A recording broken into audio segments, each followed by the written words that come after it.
Okay, now this should work. Hopefully. Hopefully it should work.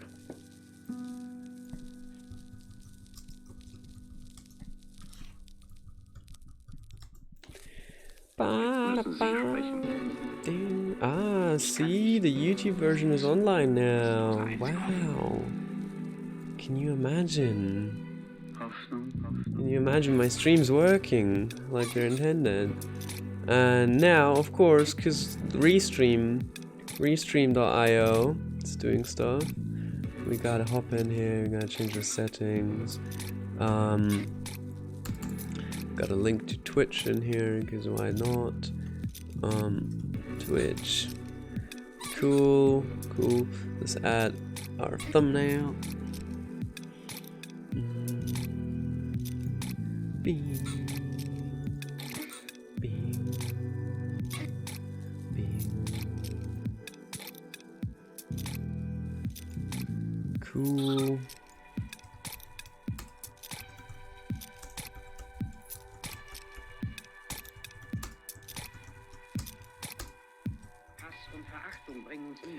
Alright.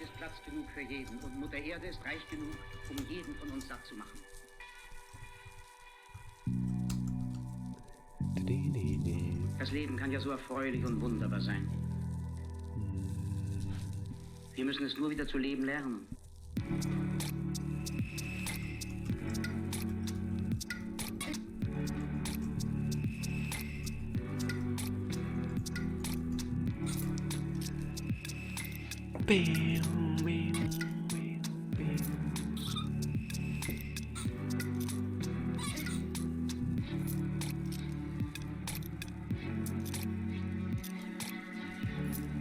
Hello, Slumber Studio. How's it going? You're the first guy here. Amazing. Incredible. Incredible. C'est incroyable, mon frère.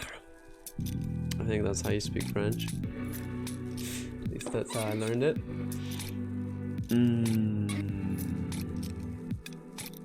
C'est incroyable. Are there any French people here? That would be cool. Aha, see, it works. It works. Impressive. Can't believe the live streaming stuff works. Who would have thought? Who would have thought, man? What game am I making? Ha! Well, can you take a guess? Actually, you won't be able to take a guess right now because you won't have any idea because I'm not showing anything related to it. I'm just checking out what happened since I did this last UPBGE stream. So what we did in the last UPBGE stream, we made this little walker dude, and he's using like completely procedural animation, and it's not perfect yet. There's a lot of things that still need to be fixed with it, so I'm gonna have to improve this one eventually. I also got some help from Blueprint Random, or Jacob Merrill, I think is his name, so that was really nice. He helped me out with this, but I feel like there's still a couple things that we need to improve on. Oh, he's a lot faster now, wow. Yeah, but I guess let's go into what I'm going to do today, or at least what I'm going to try doing today, because this is going to be a bit of a longer project. This is going to go on a bit more. This won't be done in just a day. So let's have a look. Let's have a look here.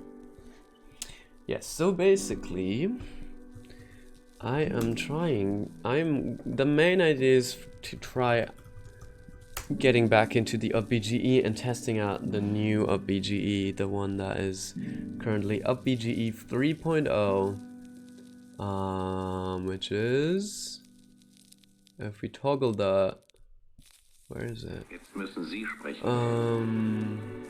System info? No. They don't have that? Show status. Well, I can't show it, but it's version 3.0, and it's very nice. It has Eevee integration, so we can do all kinds of cool stuff with it.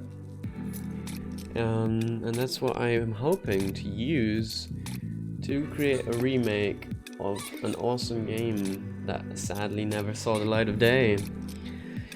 And that game is this beauty over here, Tom's Adventures. I don't know if any of you have ever seen me work on this, or if any of you have ever seen this project at all. No idea if you guys were even interested in it in any way, ever, or if it's just something that I enjoyed making. Yeah, but that's what we're going to try and do today, and just trying to get that working. Also gonna record all of this, I think, and then try and create some like devlog sort of videos. If this turns into something bigger, we'll see. But the idea is to make it a really small scale game anyway, so it won't go too crazy. It won't get too big. That was pretty fun.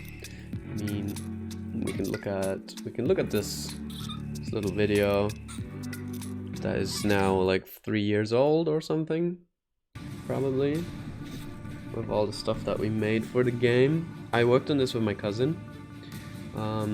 He did like the textures and stuff like that, which is really nice.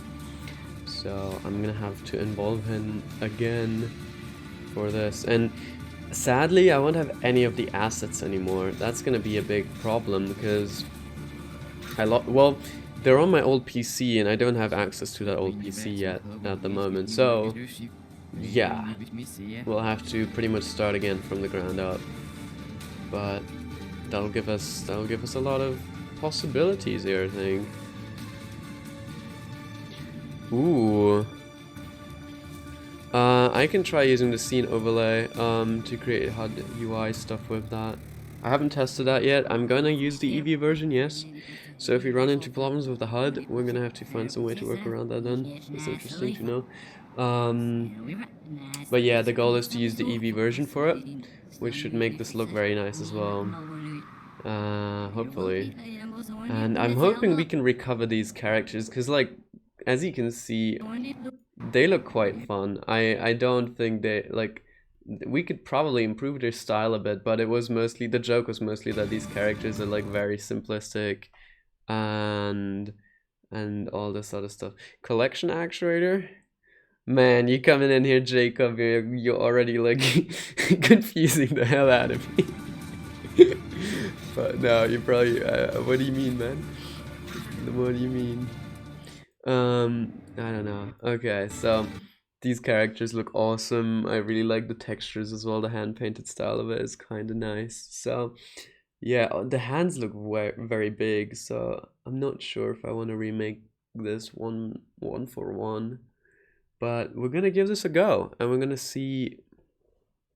Oh, there's also post-draw. Okay. Interesting. So collection I haven't heard of the collection actuator yet. What does that do? Is it actually in here? Collection. Oh, what is that? You can add overlay collections. Oh wow. Okay, that is gonna be very useful. Interesting. I've also noticed there's like these view layers with the new Blender version. So right, so scenes have been replaced with this overlay collection. That is really nice. And you can suspend and remove resume collections. Interesting. So you can have game logic running in a collection, I'm assuming, and then you can like pause that game logic if I get it right, if that's how it works. And then you can resume that game logic at another time, so you can have like certain parts of your scene stop at certain points and then keep working afterwards. That could be really good for like optimizing stuff, I think. Remove overlay collection. Interesting. That's really cool. All right, we're gonna experiment with that. We're gonna try all this. I'm hoping I'm definitely going to focus on like setting up the character and stuff like that today, hopefully. So I'm not gonna bother a lot with modeling the character in any way. We're gonna make like a really quick placeholder model to kind of use, like kind of replace this, or like kind of get the feel of this. And then we're going to see, yeah, we're gonna see. Hello, Indian UPBGE game render. Nice to see you around, mate. Sweet, sweet. People are joining. That's cool. Yeah. Yeah, I really wish we could get those characters, but so far I don't think we are lucky enough with that. Maybe at some point in the future we might be able to. But until then, let's do this. Let's revive this game. That's gonna be really fun, hopefully. Because, as you can see, it actually got quite a bit of attention on GameJolt, so people seemed to enjoy it, and there was actually a few people that were quite excited about this. There's like 12 comments here. So, yeah. Does this have crafting? Looks great, can't wait to see more. Should be great. Wow, looks great. I love games developed in Blender. Fancy language thing like The Sims. Yes. Like a Mountain Blade style of gameplay, I hope, or better. Okay, that's interesting. So I like reading the comments from people so that I can get an idea of what they enjoyed the most about seeing this stuff, because then that gives us a better idea of what we should be focusing on in the remake. So let's have a look. Let's see all the YouTube comments that we got for this. Nice, really like this game. Currently working random world. I think it would be perfect fit. Okay, a random world. Let me put some notes. So we are going to put down some notes on how we're going to approach things. So let's make this sticky on the top.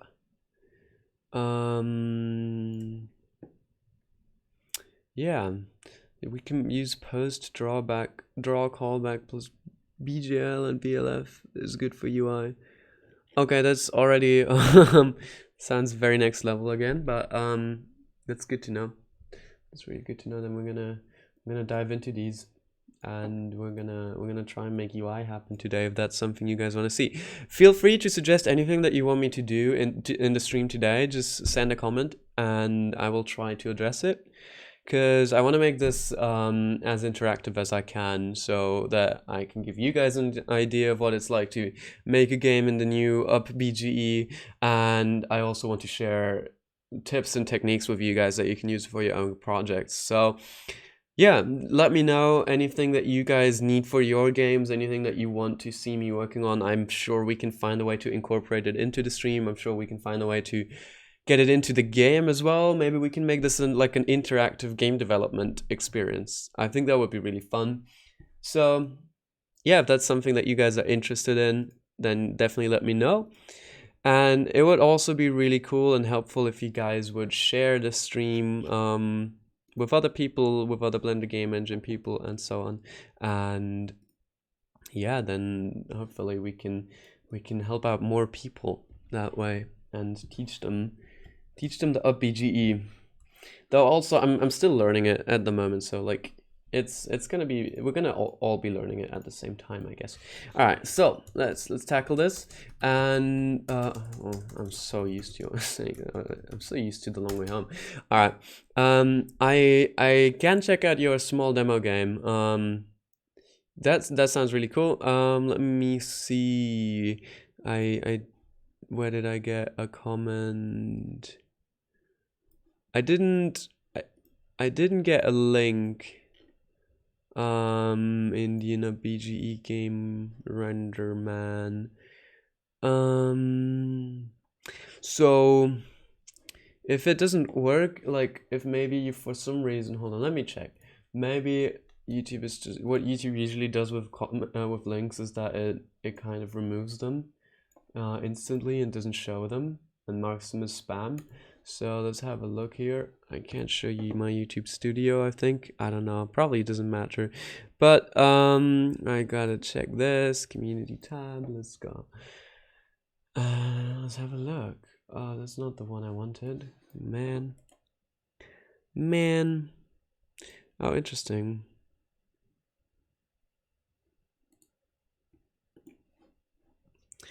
Okay, so yeah, let's go. I need to find where the comments go that are yeah, that are not being shown, because I feel like that's a thing.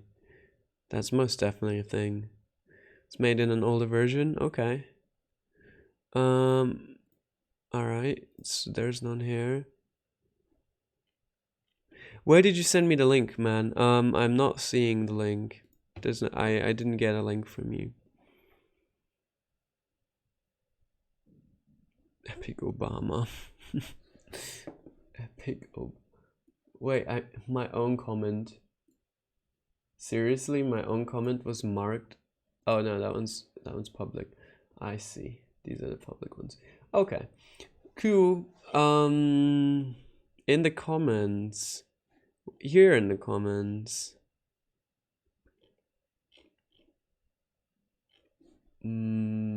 Okay. I don't think I've seen that. Let me take another look. I gotta find a way to make this easier in that case. If I can't see those, I might have. Okay, it looks like I might have disabled. Looks like I might have disabled settings for comments like that. Let me see. So, because it's not there. All right, I can see I can look at your channel as well, and then we can look at for it that way. Yeah, it says like let every comment in, you know. All right. What we're going to do is we're going to look at your channel then. Thank you.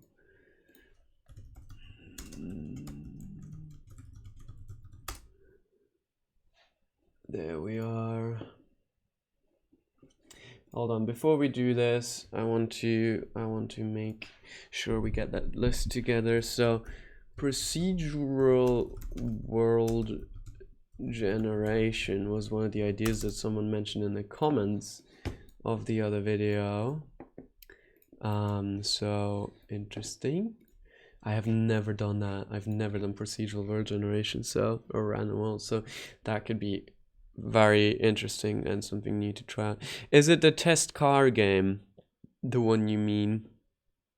It's very bad. Maybe wait until you have something cool to show, like something that you think is really good, and then show it to me then, because then I can give you a bit more feedback and tell you things that you can improve. Okay, so what was the other thing? We had crafting, we had mount and blade combat. This is probably gonna crush the scope, but start a fire system. I advise you to read to still camera, otherwise the music goes on the atmosphere. This looks good. Ah, okay. There's not much feedback here. They like the dialogue with the reverse reading. How's the dialogue done? It's just reversed. I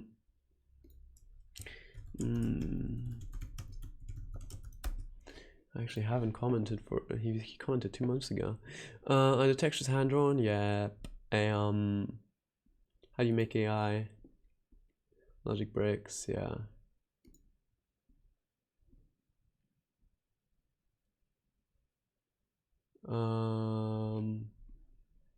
Oh man. Okay. Yeah. So we want dialogue system. We want AI guards, AI enemies, and we want potions. We want basic character movement, and we want basic UI. Is it possible to make a simple multiplayer game in UPBGE? Most definitely, yes, it is possible. I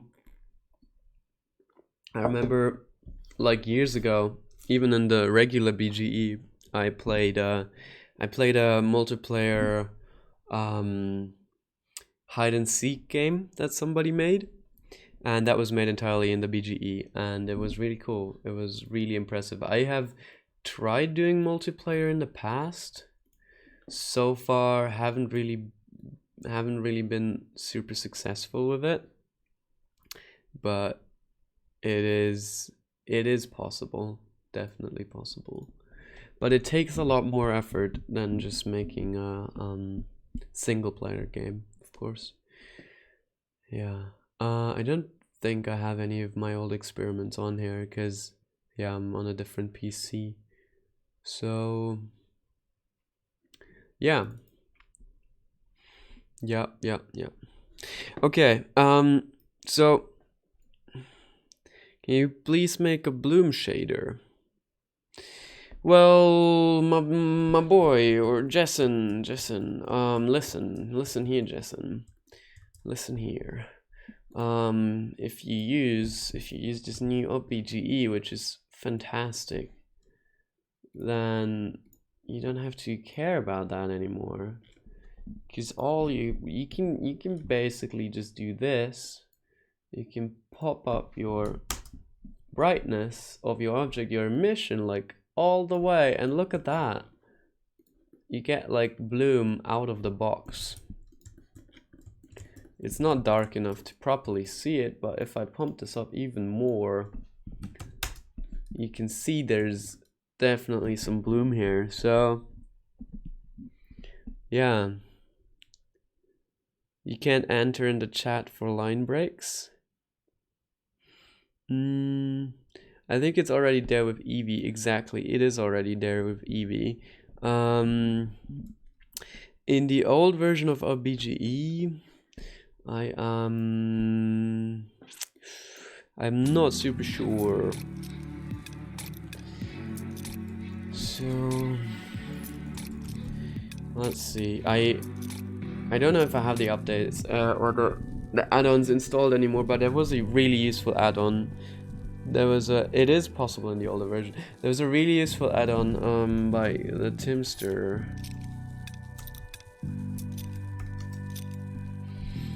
So yeah, the Timster, pretty cool guy. He made this post-processing add-on a while ago, and it was really useful. I used it a ton. So basically, you just install the add-on, and it comes with all these settings out of the box, and then where does he actually show applying it? Let's see, where do you do that? Alright, you see it down here. You see the post-processing filters, and you basically have a list. Yeah, hold on, here was the list. Let's see, come on. Levels are quite nice. And you just click add filter, and it adds more filters to your project, which is really useful. So here you see there's Bloom X. I don't know what the difference between those is. It's not like the Eevee Bloom, but you're not gonna get the Eevee Bloom in the old version of UPBGE. That's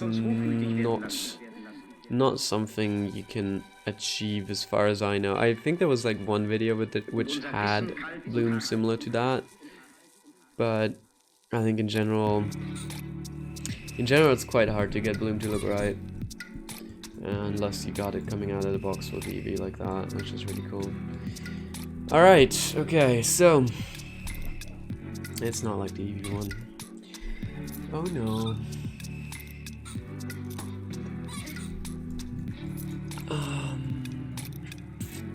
Yeah, okay, so what we're going to start with, I think, yeah, this is all the old stuff. This is from the other stream.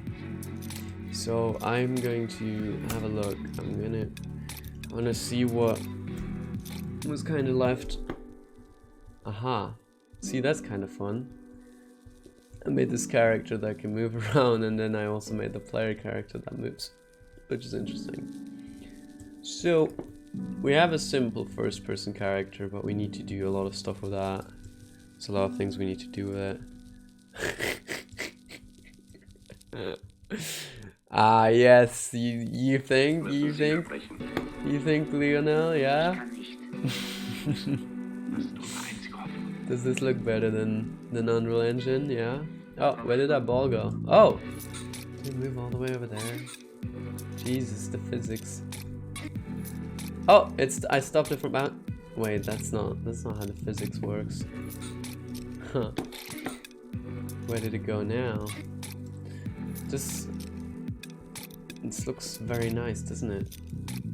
It's a bouncing ball, we need to get to it. Oh god, the jumping is horrible. So slidey. Ah! Yes, no. I don't know what I thought when I made this last time. Like, what was I thinking?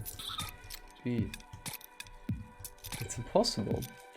But maybe this was also different and it just got changed. I don't know. Okay, but we're gonna start a completely new project so you guys can follow along and see exactly what I'm doing. And yeah, let's see what we can make. So we're not gonna delete the default cube because it's helpful. It's helpful, and every other person does it, and I don't want to be one of those guys who deletes the default cube. The glow stick filter, that was pretty much the same bloom that you have in the add-on. I think that was like I tweaked the values. That's all I did. So if there's anything that you have to do, then it's adjust those values to get to a good result. Alright, let's set this up. Let's add like an environment map, just because Eevee is able to do that and it looks amazing. So it's your eyes, we can throw in like this one.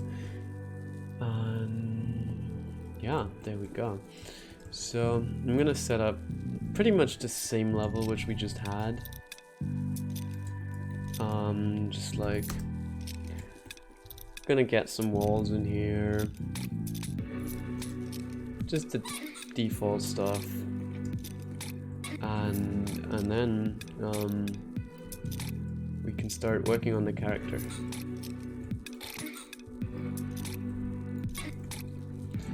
Alright, let's also do a very crucial step, or something that's usually very helpful when doing this type of stuff, is to have a checker texture. So let's have a grid texture. This one can be like 256 by 256. Want to make sure it's always very like small scale, and we don't need alpha for it. So there we go, we have a grid. Could even do a smaller texture, but for now this is fine. And yeah, and let's throw this on our material so that we can see this texture in action, and we can see the scale. We can kind of measure the scale of our characters and stuff. So one thing that really helps as well with game development and generally modeling and stuff in general is keeping everything to scale. So yeah.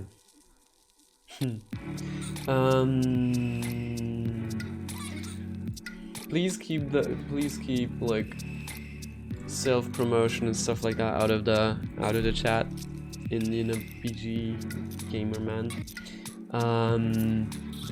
If you want people to play a game, that's fine, but maybe try and like find other ways of getting them to go to your channel or something.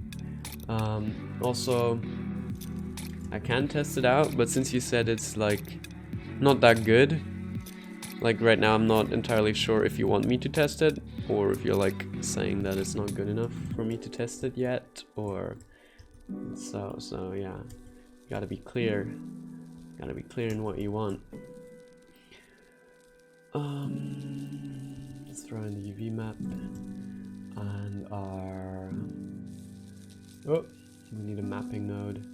There we go. No, wait, yes. Okay, this looks so different. See, I'm confused. They changed the mapping node. Okay, but there we go. So if we make this 10 now, I'm gonna see. Oh, interesting. Oh, aha, aha. Oh, right. I added this directly there.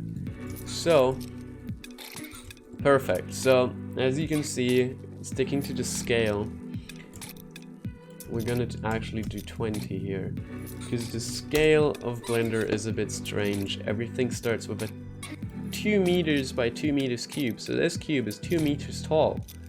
You gotta keep this in mind. It always confuses me.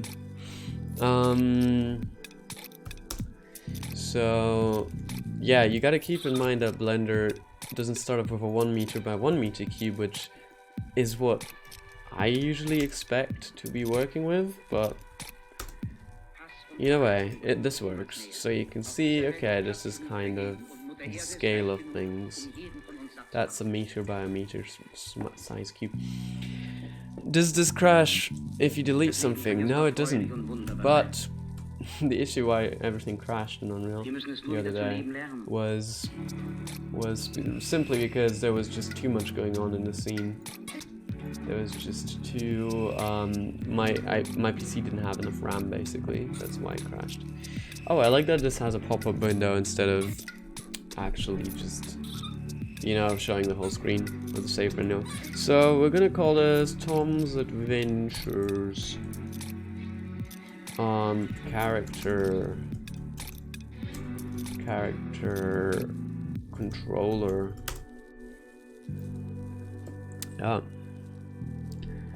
So let's start with that. That's a good idea. We have this. We don't need the walls necessarily to have the same scale thingy. Okay. So, aha.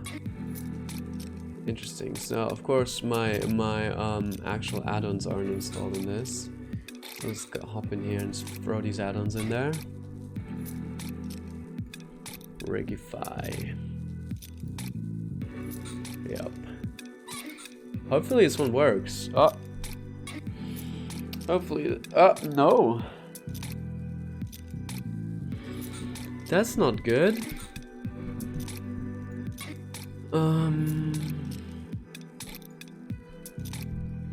Okay, so the Rigify add-on doesn't seem to work with this. Do any add-ons work? No. Interesting. Okay. So add-ons don't work. It's not a big deal. We're gonna make our own armature anyways.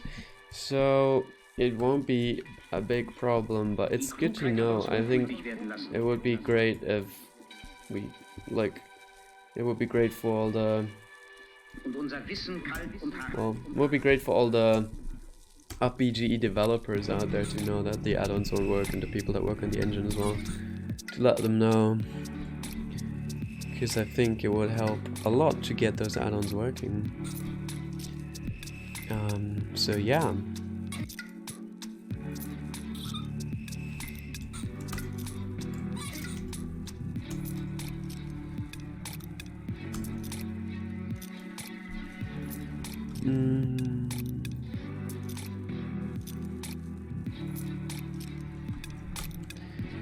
Cool.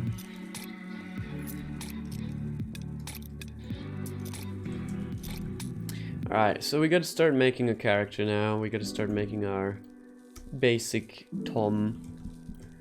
And for that, I'm actually going to make a 2 meter box. So this is our scale reference. I'm going to start modeling now. Just make a simple, very simple character for now. Why don't you make a car game? I've never made a car game before, and I'm just not that big of a fan of. I mean, I like racing games. They're interesting and they're fun to play, but they're not the type of game that I want to make. How do I unselect stuff? So A is select everything, and then is it Control A to unselect? Wasn't it? I can't. I can't seem to unselect stuff anymore. That's so weird. See? Okay, you know, we're just gonna do it this way. Already some weirdness going on here.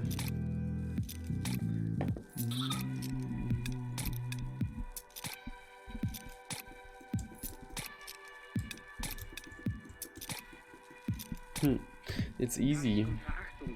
Well, yeah, it might be easy.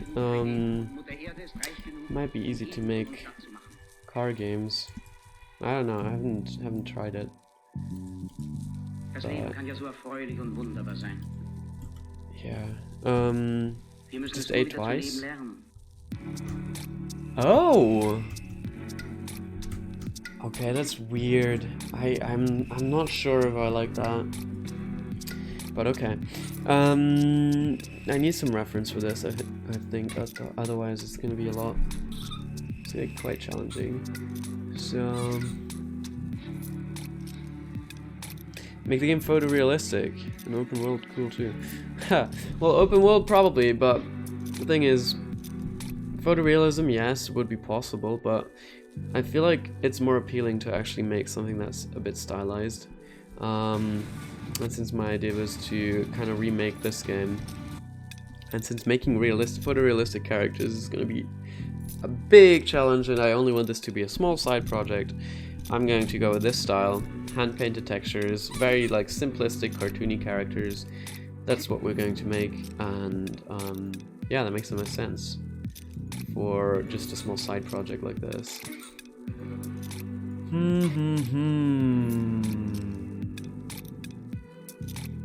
Alright, I don't have them T-posing anywhere, I think. I wish I did. I wish I did, but I don't think I do. Let's see if I can actually find my old posts in here.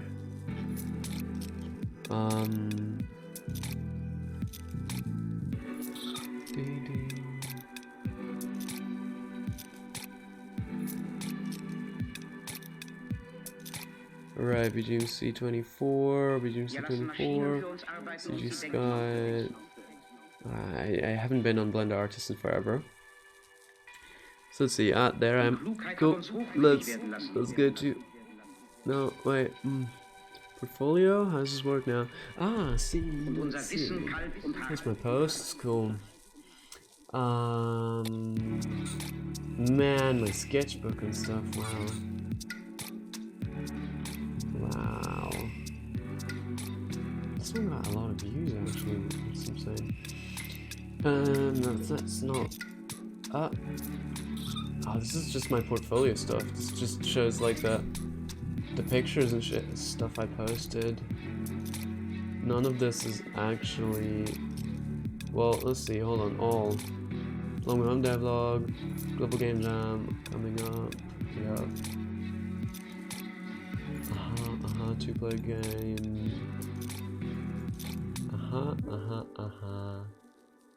Where are we? Where is it? Where's the game? This was a while ago. Made so much stuff since then. But I don't know, I always loved the idea of Tom's Adventures. It's always really fun. So medieval house. Just getting feedback and stuff. Let's see. Tomato Jones. That one's really cool. So cool. So glad that Hate Me actually released 2 games on Steam. I think even more than that. It's really impressive. It's really nice that he got stuff on Steam. Who knows? Maybe this turns into something a bit more serious, then we can also get this on Steam somehow.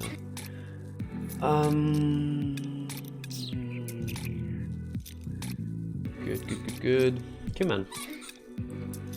Where are we at? Have you heard of Lucen? Oh yeah, I've heard of Lucen. I've talked with the guy. Yeah, it's really cool. It's a really cool project. I'm really excited for him as well. When did you find out about it? Because I've been following him for like months now. Just saying. You know? Man, this is how much? How many? Wait, this is all my comments. Why were we doing this? Topics. Yes, so much better. Holy. Hey, let's play with your Blender game. I should do this again. That was really fun. That was really fun to do. Wow. Actually crazy to see how many people saw my projects on Blender Artist. That's insane. How huge some of these were.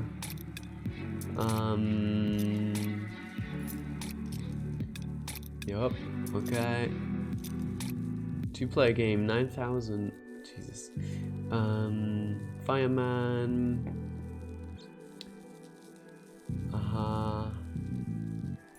Please close this thread. That was pretty funny. Legion C plan. Open file. Horror game. Monochrome. Where is Tom's Adventures? Did I miss it? Ah, here is it. Here it is. There we are. Let's see. Nice. Nice. This is cool. Man, I miss Blender Artist. Yeah.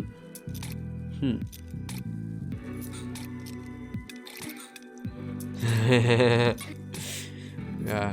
Okay, found it yesterday. Yeah. No, his grass looks amazing. Definitely like how his game looks overall. Definitely gonna try and do like the same thing with like the improving the grass and making it interactive in our game as well. So that's gonna be fun. But awesome, it's really nice, or it's good to hear that he's getting recommended to people a lot. That's nice. The algorithm seems to be boosting him quite a bit, so that's good for him. Very good for him. Yo, these are all. Why are these black? Huh. This is so cool.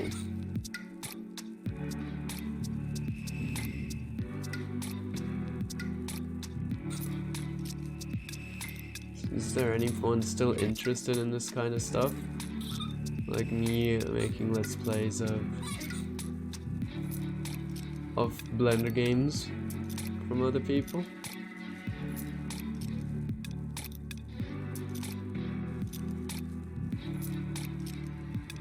Because I stopped them because I didn't have enough time left.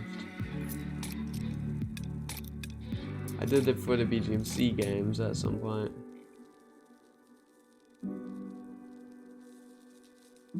Of course my game had to be the cover game for the critique video. I mean, lucky you. No. No, let's play videos. Okay, that's fair. Probably, yeah. Probably a reason why I stopped doing them anyways. Okay, let's get to this, the Tom's Adventures. We got some screenshots. I think we can use those to model the character real quick. And, see that? See, we had a boss as well, so the boss fight never happened, so I think this is something I want to tackle in here as well. Boss fight. That's something that never happened in this game. So, yeah. 4 out of 5. Solid 4 out of 5. Yeah, let's see if we can maybe even improve the art style a bit more. Because there's a few things I'm seeing that we can improve now. I love those. I love those hand-painted textures. It's just like so funny. Zelda-esque. Oh yeah. Oh, actually, I was gonna look at the comments and read them to get the feedback. This looks amazing. Great. Cool to see videos how enemies reacting. Amazing work. Like the field size. This building's way bigger than me. Love how it goes into fist mode when the weapons, yep, that's cool. He turns translucent into plants, yes. High enemy count without frame rate drain, yes. His head is buried in the sand, yeah. Cool, that's really cool. We're gonna keep these things. Ooh, boss should be the spider thingy. That's a really good idea. Yeah. Yeah, I think I'm gonna keep that in mind. Still working on it. That's unique flourishes. Yeah, that's a good point. All these assets are gonna be remade. Really love the art style. The way that your people looks really good. And I can actually tell they're people. That's great. So it's good to know that people enjoy this kind of art style, even though it's not fully realistic or something like that. So yeah, that's nice. Oh yeah, and then we tried making the world bigger and stuff, but things didn't really work out. Alright, make the whole world to be made of cubes. Day and night cycle. Make enemies come only during night. Interesting. Yeah, that's a good idea. We can do that, I'm sure. Day and night cycle. Well, basically what we're making is we're making The Legend of Zelda Breath of the Wild 2. Nice. Diamonds you can mine. Alright, let's put down mining in here as well. Mining. There should be diamonds you can mine. The whole world should be made of cubes. What? I don't think the world should be made of cubes if we're going for this, like, the style of the smooth characters. So I'm gonna just get this. Well, nope. I'm gonna just grab him and use him as a reference pick. The best way of doing this is probably just get snipping tool out. Yep. And then I'm gonna just save this as my reference.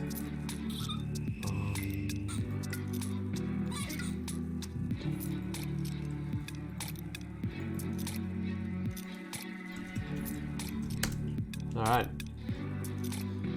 Let's try and recreate this guy.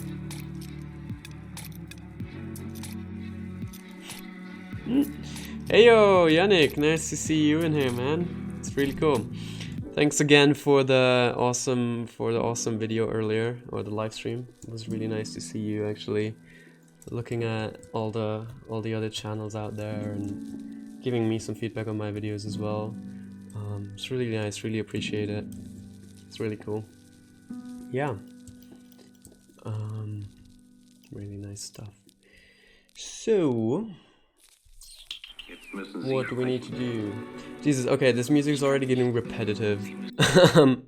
No music for now, because I made a song with my cousin for the stream as reference, or like as background music, so we don't get copyright claims. But it's getting repetitive, so we're not gonna keep doing that for now. All right, let's make. This is gonna take a while to get used to. Start blocking out the character a bit. Just gonna try and focus on getting the shapes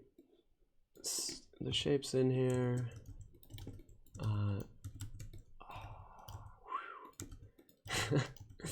Double A to deselect.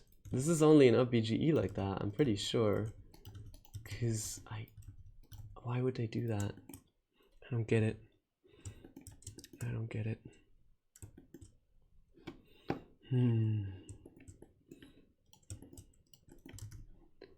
Cool. All right. Let's get the head extruded out. And I had one more song that I could be playing for these, I think. So, what was that again? I don't remember the name. Why not steal the base mesh off of the internet?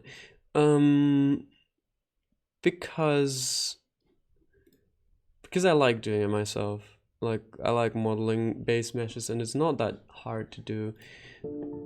Although you reminded me of something that we can probably do, which might be quite smart. So we're gonna try that. We're going to actually go in here And I have a base mesh I made a while ago, so we can use that. I just have to find it. So it's probably in here. What do I have here? No. Nope. Yeah, see, I wish I had the Tom's Adventure stuff in here, but I don't. It's all gone. It's all on the old PC. Low poly character. Yes, here we are. Look at that. Alright. Why don't I use the image as a reference? Because it's stylized, I don't really have a proper one and I'm just freeforming it. It's just for placeholder. But look at this. Okay, we have this guy, so I can just pretty much just take this guy, and I really like this one.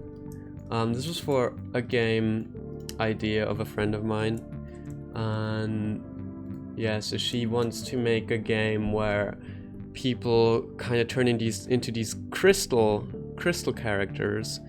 And yeah, so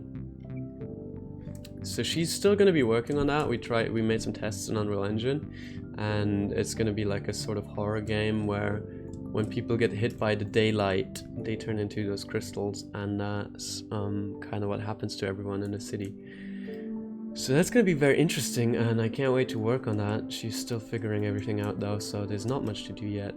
But I made this great base mesh for it, so we can pretty much just copy and paste this over here and use it. It's already rigged as well, which is going to be really helpful.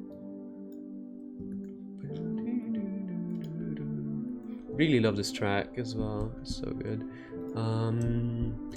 Hidden stuff. Cool. There we go. Alright, here's a dude. Thing is, this rig is overkill, and we wanna make a new rig for him to use in the game engine, because the blended game engine won't be able to work that well with a high-res rig like that. Okay, so this is the characters, the dude. I think proportion-wise he's pretty good. He has proper proportions. Yes, he does. Well, thing is, we gotta break these. We gotta make these cartoony now, cause I wanna get the old style, you know. I wanna go back to my roots here, as you would say. So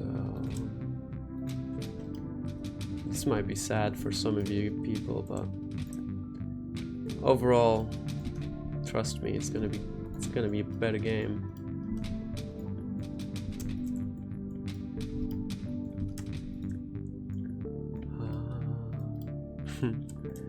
He needs more ass. You think he needs to look thick? I mean, honestly.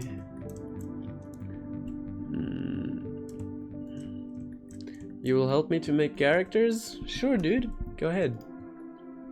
If you have anything that you want to send me, feel free. Would be cool if we can turn this into a small collaboration. I think I'd definitely be open for that. Let's see. So, silhouette-wise, let's have a look. This kind of works already, it's quite nice. I think he was a bit chubbier for sure, so his arms were a little thicker and stuff like that. Just in general, you know, just small things. Yeah, we gotta give him those biceps a bit more. And I feel like his hands look a lot better with this new model, especially because he has another finger now, which is always nice. So I definitely like this a lot more than what we had previously. And his legs need to be kind of short. I think that's the main thing that made him stand out and made him look the way he does. Is that he's kind of small and he's kind of got these like tiny, stubby little feet, which are really funny. I really like them. And yeah, like that. I think. Oh yeah. Let's make him small and like a bit chubby, you know. Let's actually give him a bit of a belly as well, because like he's not your average average hero. He's more of a like, he's more your average Joe, you know. So he's not your Link or anything like that. This is not. We're not making The Legend of Zelda or any of these cool games. We're making Tom's Adventures here. We gotta be real. Gotta stay true to the idea. Also, I like that he has no shoes. He's not wearing any shoes in the original concept. Bro, do you know him? Do you know Danny? Yes, I do know Danny. Of course, who doesn't? Who doesn't these days? Everyone knows Danny. Everyone knows him. Everyone tries to be him, or like everyone in the game no, that's not true. But either way, his stuff is really cool. I really enjoy watching his stuff. He's really inspiring as well. So yeah, yeah, his stuff is very, very creative as well, and he's really good at what he's doing as well. Like the games he makes, quite impressive actually. Okay, but there we go. That's gonna be our base mesh. I think that's pretty nice. I think we can definitely work with that. Let's give him a bit more chest here. That's good. That's good. Cool. What if we shade him smoothly? Yeah, here's the deal. This works really well for low poly, but I'm not sure it works for well for what's going on here? I'm not sure it works well for this kind of style. So we'll have to check. We'll have to find a way to make this look better. Oh. Recalculate outside. There we go. Now that normal issue is fixed. This is just a problem with the shading with the mirror modifier. But I feel like if we go ahead and give him a subdivision surface modifier, see, I don't know. This is a good base.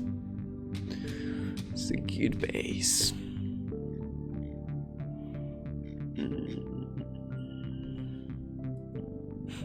Milk makes him go, yes. Sure, dude. It does. For sure.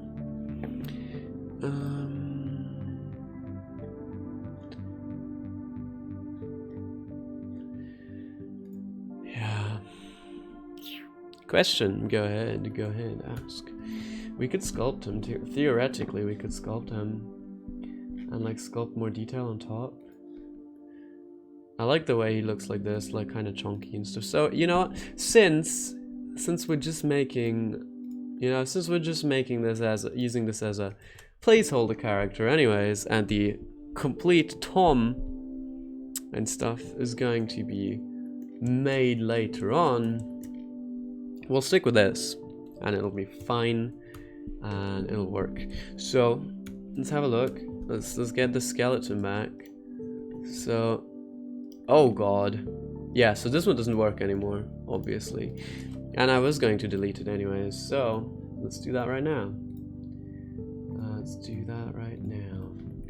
Let's give him a quick skeleton, then some quick animations and some quick other stuff. Scale wise, you can also see he's really nice. I think he's like 192, so since I want him to be kind of small, I want to make him like 1.60 meters. So there we go. That's a lot more of an appropriate scale. There we go. That's what we can use for now. Also, I'm not really sure with the way he's if I can UV him like that. One thing I can do though, which is quite nice, I have these edge loops over here, so I can pretty much use this to create a loop cut, or not a loop cut, but mark a seam here as well as here, and this pretty much this should pretty much be the pants that he's wearing in that case. So that's gonna be quite helpful. I'm not great when it comes to UV mapping, so I'm gonna give this a try eventually.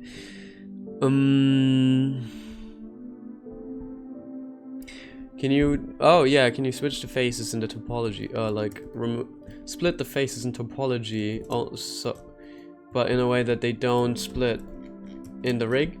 That's definitely possible. I can show you in a bit how to do that. It's German. Yes, most of my community is German at the moment. It's also because I'm German, probably, so I get recommended there a lot more, I think. And also, a big part of the Blender community is actually German. I don't know if you'd expected that, but it actually is, which is really cool. Is UPBGE worth using, and why? That's what we're trying to find out with this stream. That's pretty much the question I'm trying to answer, for myself and for others as well, by making a stream like this. But yeah, overall I'd say there are things that make it worth it. Like, some things are really nice about it, and it's definitely a pretty nice engine. So like, there's obviously things here that you can't do, which you can do in Unity or in Unreal, for example. So it has its limitations, but for what it offers, I'd say it's a good starting point. If you haven't made games before, then I feel like, I don't know, I feel like maybe you might want to actually start with a different engine when you start out, like Unity or Unreal or something like that, because that will be a lot more helpful for you in the long run, because you're gonna be able to use it for other games.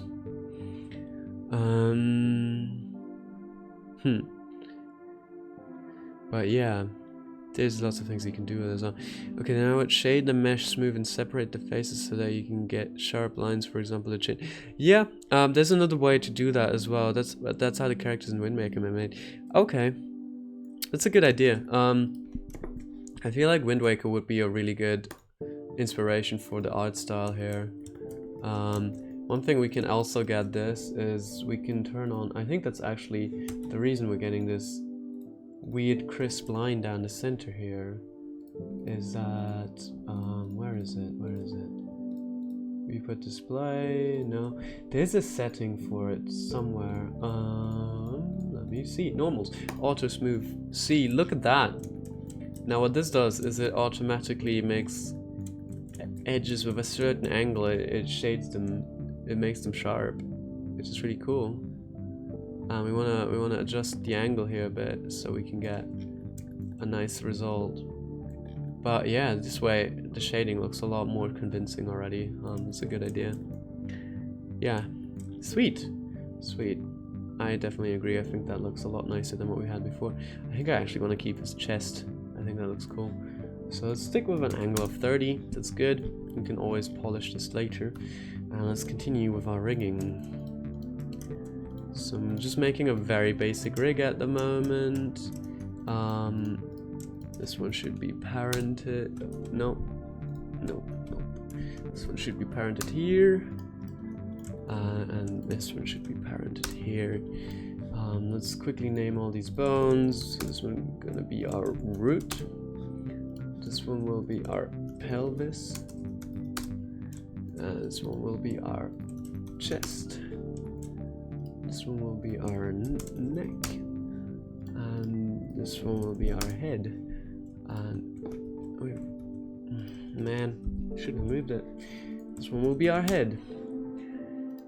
Cool, good, that's good. So here's where things get a bit interesting. I think there's different approaches to how people do like shoulders. I feel like this way was probably a good idea to do, is like extruding it out from here. So let's do that. And then we're going to move a bone all the way down here, put them in here, and just subdivide it up till we have them all lined up where we need them to be.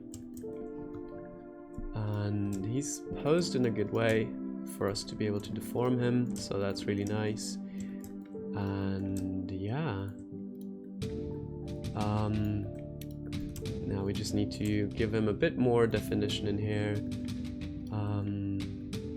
make sure that all of this kind of lines up. I think what people do is like they do this when they rig fingers. I think that makes sense, so we can have like these other bones which are not really going to deform, but they're gonna be like a bridge to get to the bone position that we want to end up with. And it's kind of similar to the bones that you have in a hand, so it's pretty good to have. And then what we want to do is we want to subdivide this one up one more time, and the same thing goes for these as well. Is there a way to get around Blender's licensing when publishing a game or trying to sell a product you made in the game engine? I don't know. That's a huge issue with Blender and the Blender game engine. I think that's the main reason why it's not being used professionally.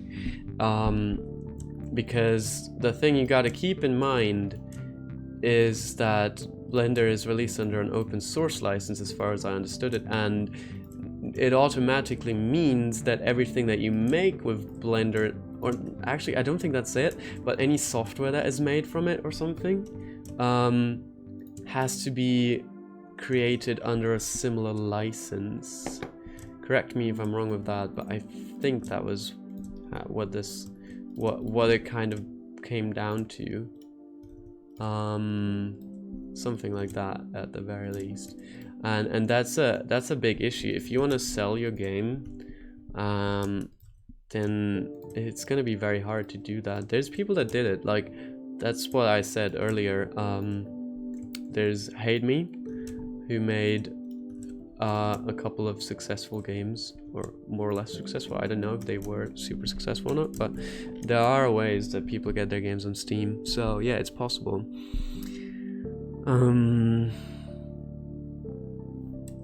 But yeah, I don't know if you'd have to legally share your source code with someone if they requested it. That would be very yeah, that would be very screwed up.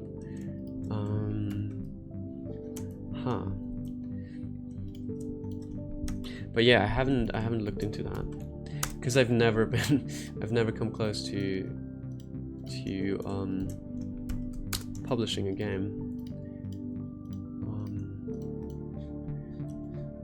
At least not with the Blender game engine so far. So yeah.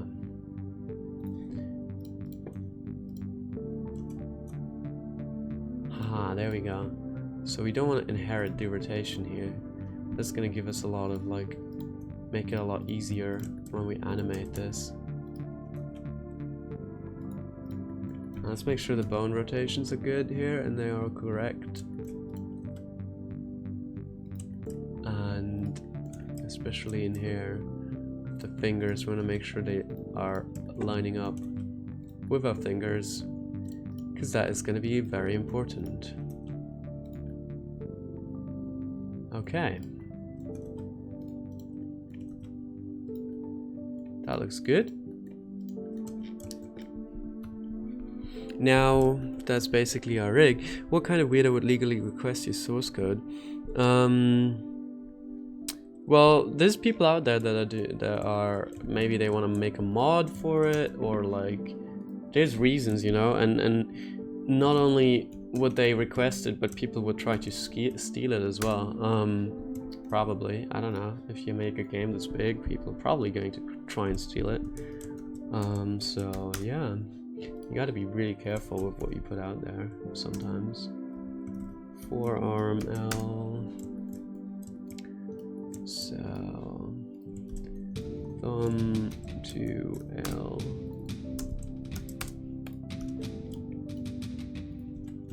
Thumb 3L.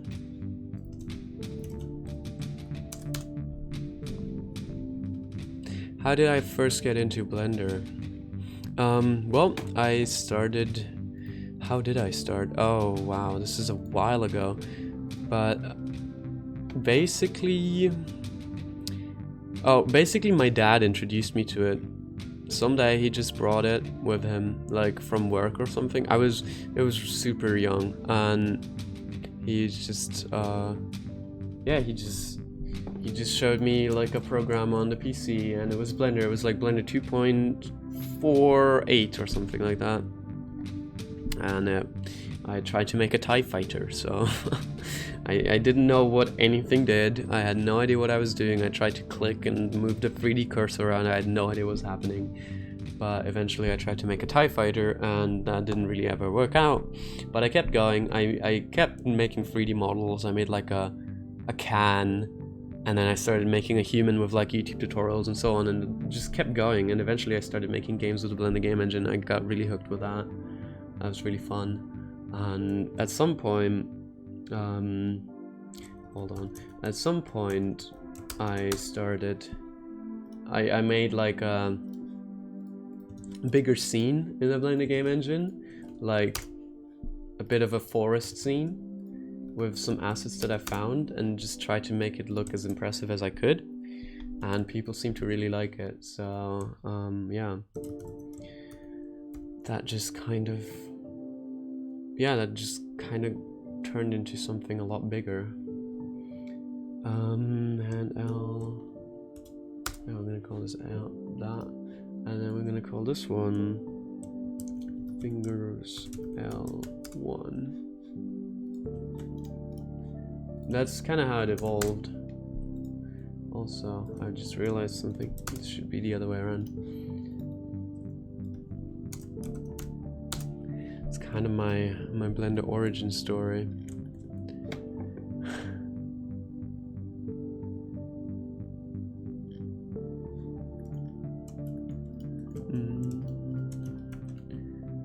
Wait. So what I want to do is I want to connect these. I want to make sure that these follow this bone. Perfect. That's great. And then I don't know if we're really. Actually, I don't think we need this bone at all. And the same thing goes for this one. We're just gonna do it like this. I think this is the easier way to doing it. So let's rename these real quick. Proper rigging here, hopefully. Yeah. Cool. Alright, this stuff is following. Now we want to set up IK. So what we're going to do is we're going to copy this bone, and we're going to not parent it to anything. Man, my nose is itchy today. We're going to parent it to the base, and we're going to get this bone, and we're gonna go Control Alt S. Oh, and it doesn't work with these. So if we go into our viewport display and we show these bones, no, that's horrible. All right, we can't really make this one more visible, but what we can do is we're gonna call him hand LIK. There we go. And now what we're going to do is we're going into pose mode. We have our IK, we have this one, and we go Shift I to active bone. And our hand is now wrapping to this IK bone, which is pretty good. It's kind of what we want. And we just gotta make sure we set the chain length up properly. And there we are. As you can see, IK seems to be working here. Beautiful, isn't it? Let's make sure this IK bone doesn't do any deformation.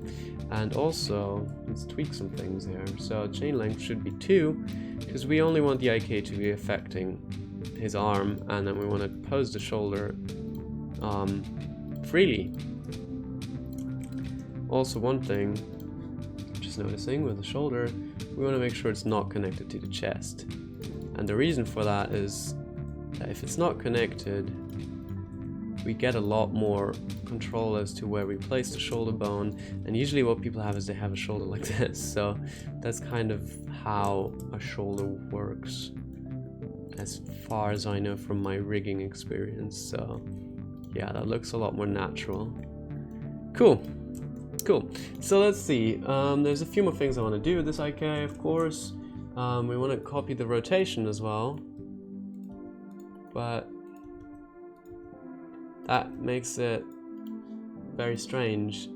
So instead, what we want to do is we want to use a copy rotation constraint, and we want to copy from the armature. We want to get the IK,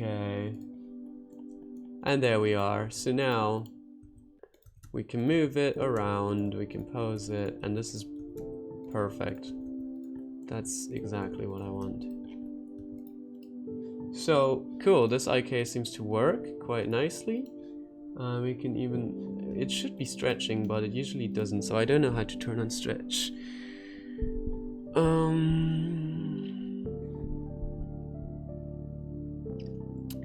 Wait, is this the same question again?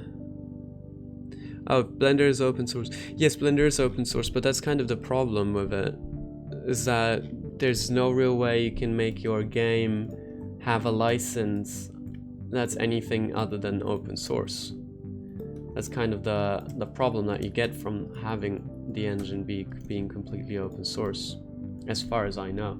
So yeah, that's a big problem. That's something that people are very much struggling with.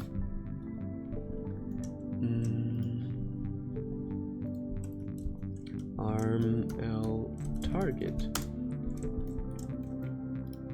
So here's another thing we need to do to make the rig fully functional. What you do is what you do is you have a target bone for your IK, and what this allows us to do, well,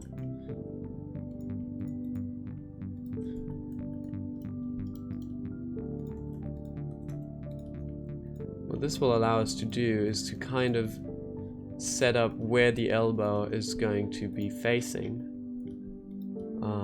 So this is very useful. Gives us a lot more control, makes the rig a lot nicer to work with for our animators.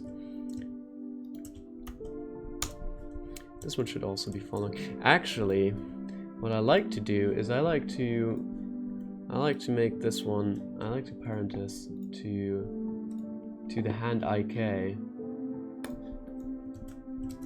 Because then what you automatically get is you automatically, when you rotate the hand, the elbow kind of follows like that, and it makes it very simple to get some natural motions this way, which is nice. Okay, so now there's one more thing we need to do, and that's the legs. So we're going to call this one leg L. This one is going to be called shin L or something, doesn't really matter. And then it's gonna be called foot L, and here we have toes L. There we go. That should be really nice.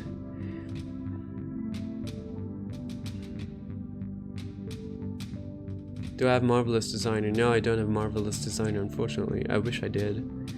I wish I did. Blender Game, you miss Blender Game Engine? Mitochondria? Yeah, man, I mean, me too, a little bit. I miss it a little bit as well. It was really fun to work in it. I definitely think so. And it's cool, like it's still a thing, so it's still a... Oh no. Ah. Nice. It's still around, but as you can see, it's still problematic. You've just downloaded it yourself and it's a nightmare to work with. You mean the BGE? No! I didn't save. Please tell me there's a backup. Please tell me there's a backup. Autosaves. No! No! Are you kidding me? Are you kidding me? Wait. No, this is that one. I don't need you to autosave. Ah!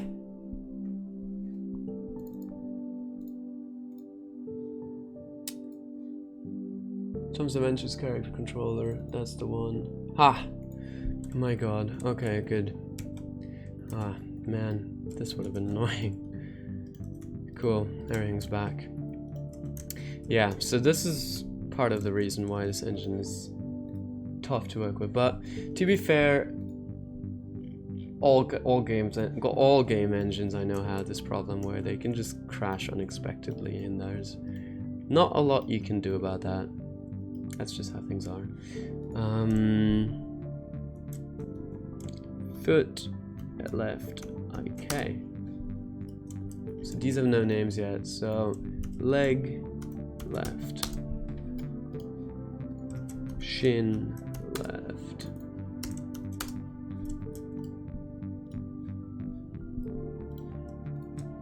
foot left, and toes left.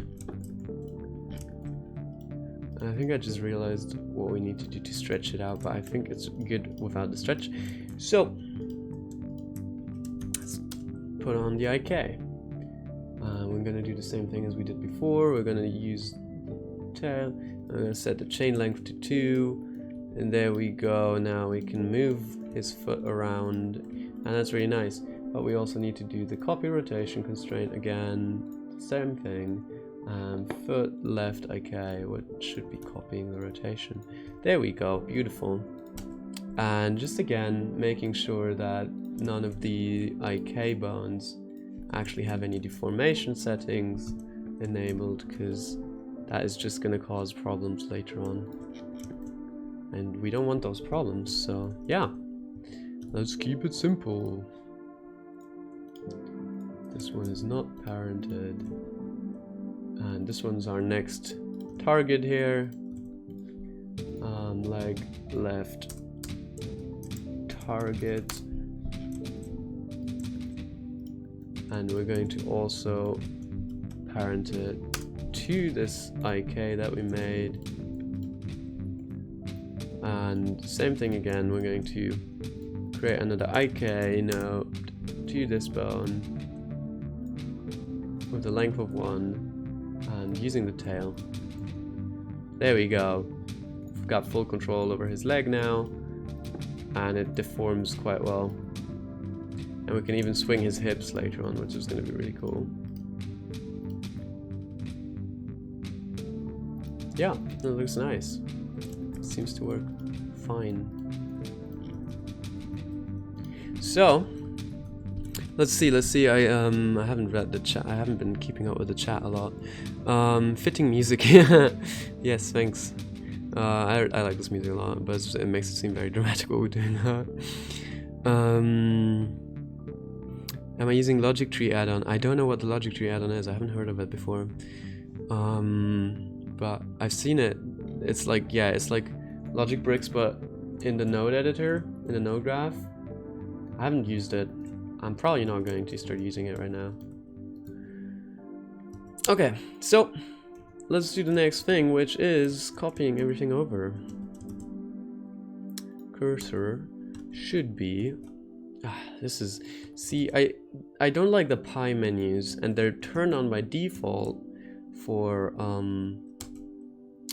this version of BGE, and I have no idea how to turn them off. And they're really annoying because I don't use them. I don't use them. But okay, copied everything over now finally. So let's rename these bones. Everywhere where there's an L, there should be an R now. As simple as that. Oh, and this one should be an L, of course. I just need to make it a capital L because I didn't do that properly. Alright. I think it's time for a music switch again. Das ist unsere einzige Hoffnung.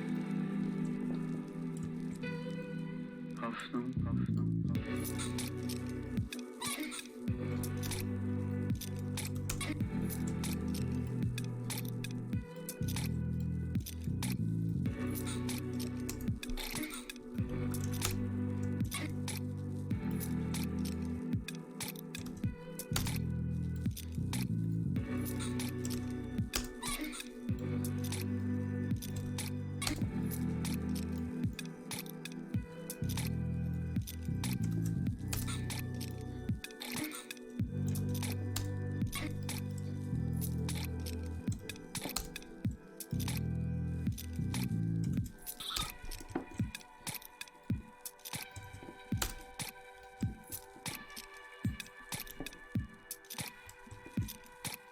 If your mouse actuator thingy rotates in the wrong axis or the wrong direction,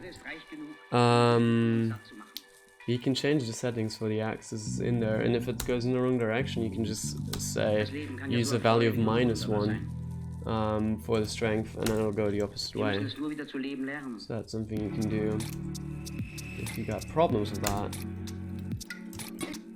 Cool, so I think all the bones should be renamed now. I think they should all be named properly. Let's have a look in here real quick. Make sure they are all properly named. So we got pelvis, we got hand left, okay, foot left, cool, chest, bone 5. See, there's one, this one, hips. So that one's named. Pelvis, we got hips, we got the legs attached, shin left, yes. Looking good, looking good. Ah, foot, I see, I forgot one. There we go, that one's named. And the same goes for the hand, okay. The target's all named properly, and the chest, let's see, the head is named. This is named. I don't think I've named the fingers yet. On the other side, probably not. Have I? Oh, looks like I did. Wow, I'm faster. I'm faster than my own idea of how fast I am. Cool. There we are. Now our rig is pretty much done at this point. There's a few things I need to adjust here. Just bring these forward a bit. Bring these backwards. Just things like that, you know, just default stuff. One thing that I don't know how to do, which is really cool, other rigs have it and is so useful, but I don't know how to do it, is like setting up a foot roll. So that you can just rotate this bone and everything else kind of stays. I don't know how to do it. I've never learned it. It's very bad.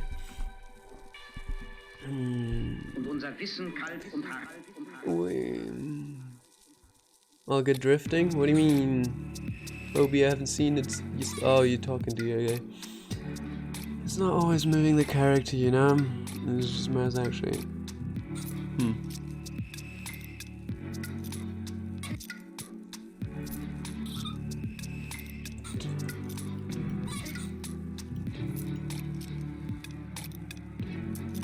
Cool, this should work. Hopefully the way it's set up, also the waiting should happen pretty much automatically and work out of the box. There we go, seems to be the case. That's nice. This works well.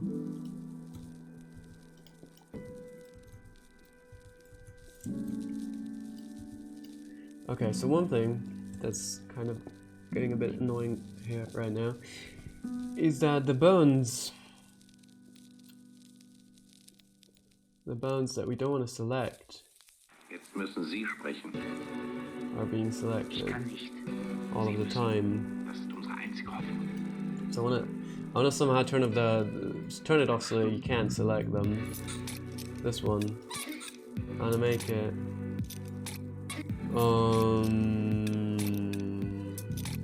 Oh wait, I know what we can do for that.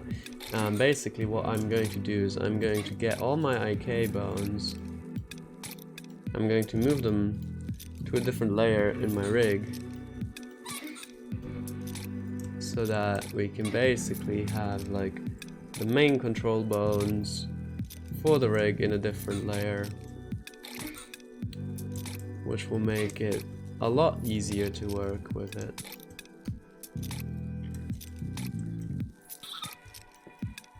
And will allow us to set up poses a lot quicker as well. So we can just turn on that layer, for example, now, and we can have all our important bones. I think this one is also going to be important. Same for these and all of these. So I'm going to move these over to that layer as well. And then now we can see all the bones that we really have to touch. I can just get them in here immediately and I can deform them and do stuff with them, which is really nice. I'm gonna do the same thing for the fingers as well, so that we can access them at any time. There we are. Now that is pretty much the most basic version of a rig, of the rig that we're going to need, but it should get everything done, so yeah.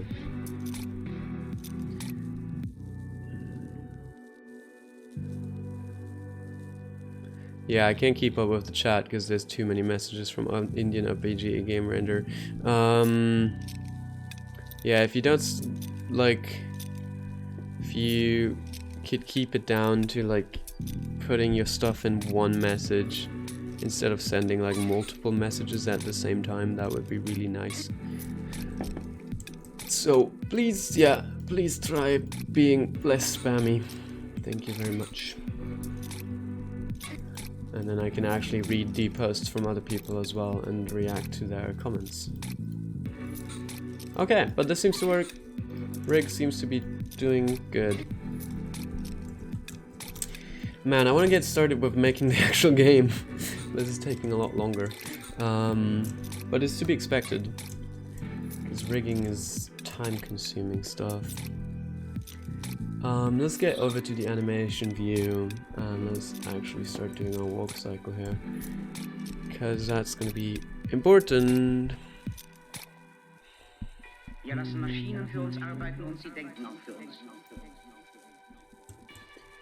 So first things first. Let's make sure this is in front. Looks so strange from the side if you don't know what the bones are, but cool. So first, we gotta set up our initial walking pose. And for this, what I'm gonna get is... Oh, wait, I'm just realizing something. Also, he's got a split. He's got a split through his body. Oh my god, guys, look at that. We can't have that. We can't have this.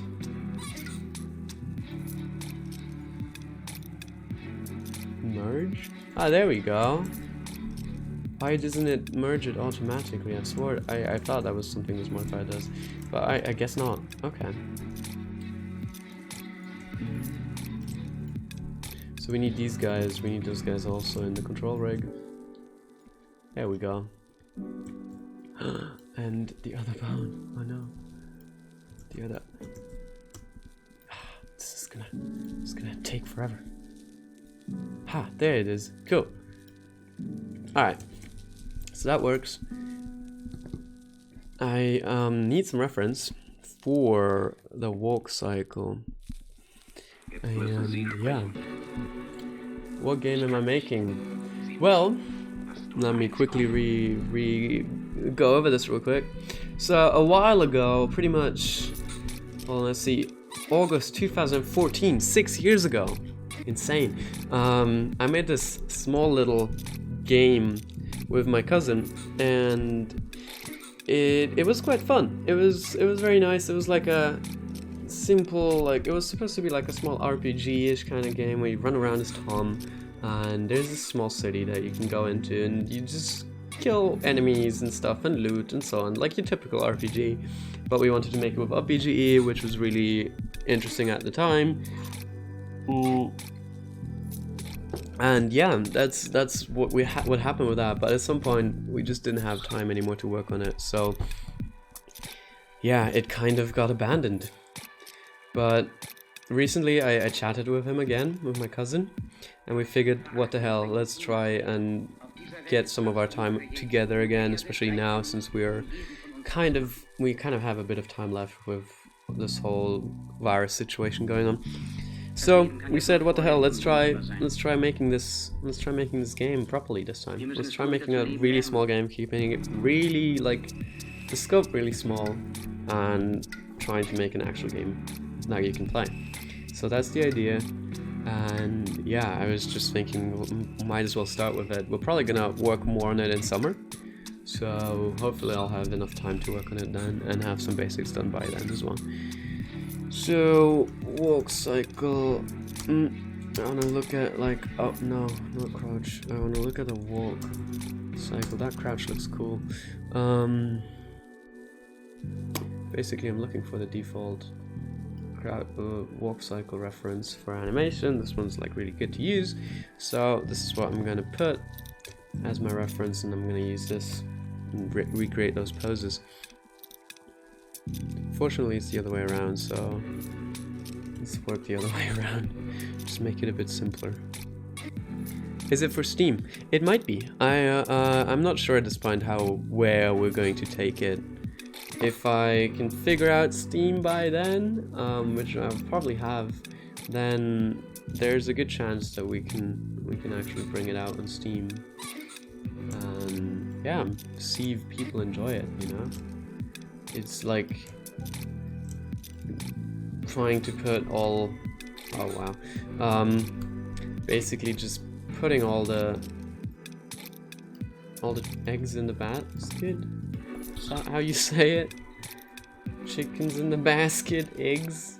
I don't know. Alright, let's try to give this guy a really eccentric, like, cartoony walk cycle. I feel like he's a bit too far down with his pose.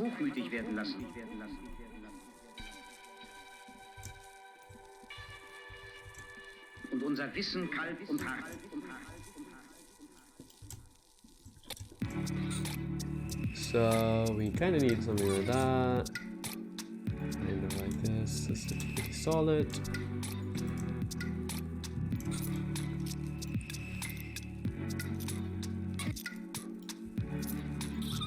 Cool. That's basically what we're going with here.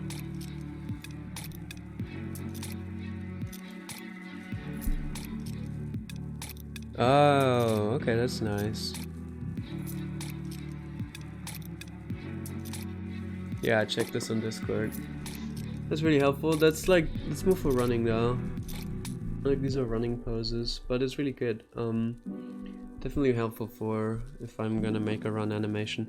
But for now, this the one I have, and I don't need to put it in the background. I could, but right now, there's no point. So I'm just gonna, I'm just gonna eyeball it, make some basic animations here, and yeah, then we're gonna comment. And we're gonna continue. Does CGSky play video games? Does he? I wonder. We wonder. We wonder. What do you guess, Shark? What's your guess? How old do you think I am?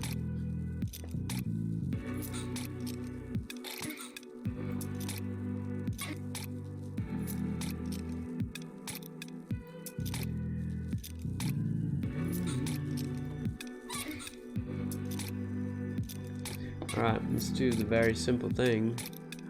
No! Where's my... What?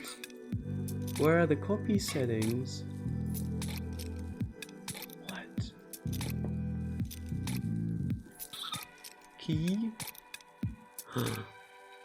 Mirror? No? Alright, let's make a new key here. Let's mirror it. By times we can find of value 0. What? What does this do? There used to be a way. Oh, paste flip. There we go. So no, I wanna delete this key. I wanna paste flipped. No, I wanna copy keyframes. Copy keyframes. Yes, thank you. Paste and flipped. Perfect. Oh man. Oh man. Oh man. Alright. So we got some guesses coming in about how old I am. I always forget other people are way better at stuff than me. What do you mean, Leona? Well, 26. Wow. Okay, no, that's actually way older.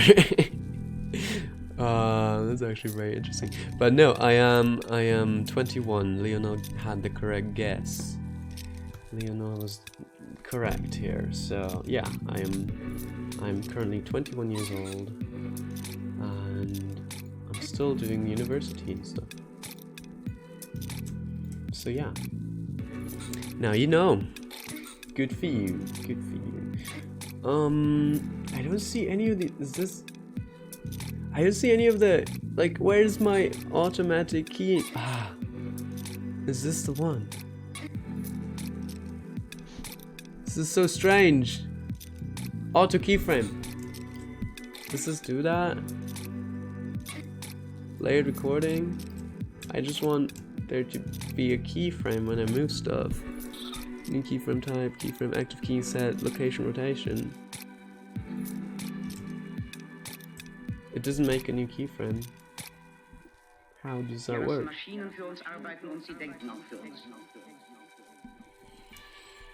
Man, Blender 2.8 being weird. Right, they moved this in here. Control End is the new thing. Interesting, so they changed a lot of stuff around. On the timeline. Oh, it's down here! Oh my god, how did I not see that?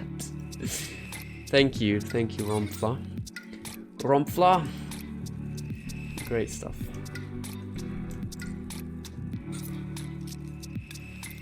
So basically what I'm just gonna do is I'm gonna pretty much just copy this, and he's kind of walking already. Perfect, isn't it? We're gonna move that, and we're gonna move this back here. Beautiful. Oh, yeah, no, that's something that's shit about. So the program that I'm running. Ah, beautiful, isn't it? Wow, look at that. Such animation, such wow. Oh boy. Can you? Oh, I guess. This is really starting to get weird here. I don't get it. Why is only my hand IK showing now? Müssen Sie sprechen. Ich kann nicht. Sie müssen. Das ist unsere einzige Hoffnung. Finally. Okay. Let's move this one over. Move this one over. 230. Alright, we need to do a thing. I have this little program which helps me to put stuff on top of other programs, but I kinda need it to be... What? How does one play an animation? Spacebar? Why? Why would they change all of the shortcuts? Man. Alright, this is obviously far from done, but yeah. His hips are supposed to be low, man, and his legs are supposed to be short. That's the kind of the style of the character. Also, yeah, about the games which I play, I do play CSGO, and I played Rust the other day with a friend, but I'm not playing it a lot, so I mostly play CSGO. That's like the main thing, the main game I'm playing currently, and then I play lots of like more like adventure games. Those are like my favorite kinds of games, so yeah, that's what I do. Why do I make animations so smooth? Because animation's gotta be smooth, man. That's how animation is supposed to be. So let's do the passing pose. Let's see. So this leg is the passing. This one's the leg that we want to be having contact with the ground. And his hips might be way too low. You're probably right, because like on the passing pose he has to be like that. That's the height that he has to be at, so that his leg is completely straight. This is kind of how you do that. Other than that, I feel like, okay, we can adjust the hands. So this hand is coming forward. So what it should do is it should come at like an angle, and it should be kind of like lower down here. And the other hand, also we gotta make sure that it kind of goes a bit outside here. And the other hand is coming from the front, so it should be like this. It should be lagging behind. Always try to make those animations lag behind a little bit. I'm not gonna get used to these new shortcuts very easily. So there we go. Now the other thing is we need to also move this bone up. Yeah, so I started opposite of how I should have probably started this. But that's fine. Cool. Okay, there we go. So we're getting a lot nicer movement now. Something here, as already mentioned, he's way too low, so he should be more like this, pose-wise. Let's make sure we copy this bone over, this keyframe over, and over here we kind of place him in a similar way, like that. Yup. And now we can select all the bones and select this key, and we can copy this keyframe, and we can go here. Oh no, that didn't work last time, so there's no point of me trying to actually use that again. Alright, let's just do it by hand. It's very simple. Move him up again, make this one be the foot that's on the ground. Move him up so that it's completely straight. Do the other leg. The other leg should be like that. Jetzt müssen Sie sprechen. Ich kann nicht. Sie müssen. There we Das ist go. unsere einzige Hoffnung. And the hands. This one's coming from the front now, yep. So we want it to be like that. We want it to be lagging behind, and we want it to be like stretched down. And same for the other side, but this one's coming from the back, so it's like that. And it's also by his side, like so.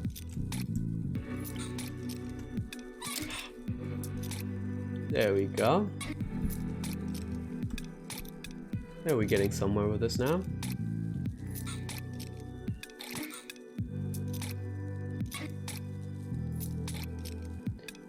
Oh, you can do a texture on this one if you want to. Yes, that would be cool. I need to make sure we have a UV map for him that we can kind of use and do texturing stuff with. It's gonna be the main thing here. Alright, so let's give him a bit more character. Let's add a bit of a, like, sway. Hello. I don't want to select this keyframe. I don't know why it keeps being selected. Like, Jesus. Wir müssen es nur wieder zu leben lernen. Like, Jesus. Jesus is constantly selected as well in my projects. Oh man, bad jokes. There we go. Let's give him some of that nice sway. He's walking with a lot more swagger now. I appreciate that. One thing I don't like about this bone is it shouldn't be copying rotation. And there we go. Now he's keeping his head steady even while he's walking, which is great. Now, one more thing we can do is we can accentuate his hips a bit. So what would happen, I think, is that his hips would kind of move out a bit towards one direction here. And to make sure that it's the right direction, we're gonna have to look this up, but I feel like that is kind of how this should look. Yeah, and now he's it's almost a bit too strong. He's almost a bit feminine now. But oh boy, we'll see. This one's coming to the front, so usually the shoulder would be leading a bit here as well, like I already animated, and then the same thing would happen over here, where the shoulder would be kind of leading the body movement. There we go. It's not the most beautiful walk cycle by far, but little booty shake, we gotta have that. Download a walking frame stencil. I do have that. I do have a walking frame. It's over here. It's on my second screen. I'm using this. So we do have reference. I'm not just going randomly here. Cool. Und unser Wissen Let's give some head bob, cause his head's gotta be bobbing when he's walking. Actually, I don't like that, so let's get rid of the keyframe in here, and let's make him just bob like slowly, like that. That's pretty good. Yeah, I mean, it's not perfect. Obviously not. I've spent like what, like 15 minutes on this.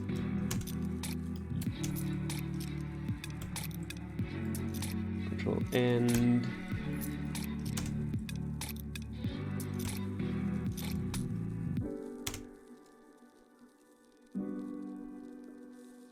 Yeah, that's a fast walk, but I think that's pretty good. He's very energetic with his arms as well, which we might want to tone down, but you know what? It's fine. Here's one step forward. Yeah. Yeah, the head tilt is definitely helping. Jetzt müssen Sie sprechen. Overall, I think it's pretty okay. Ich kann nicht. That's all we really need. It is fast. Yeah, I think we should make it a bit slower. Hoffnung, Hoffnung, Hoffnung. I don't know, I didn't like the way it was before. I felt like it was too slow. Because it's like very accentuated. Nobody walks this way. It's definitely very cartoony. Let's have a look. Yeah, in this case we would almost need more like in between frames. His elbows are fixed. Yeah, there's a lot of things we can do here. Hold on. One thing that will help is moving his feet in a bit.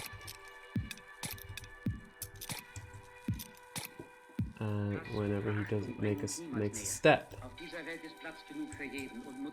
And the same thing in the back over here. So when I make these moved in.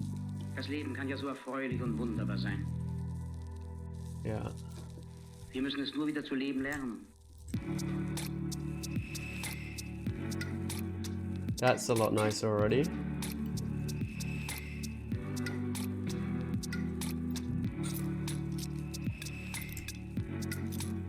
So to make sure we repeat this over here as well.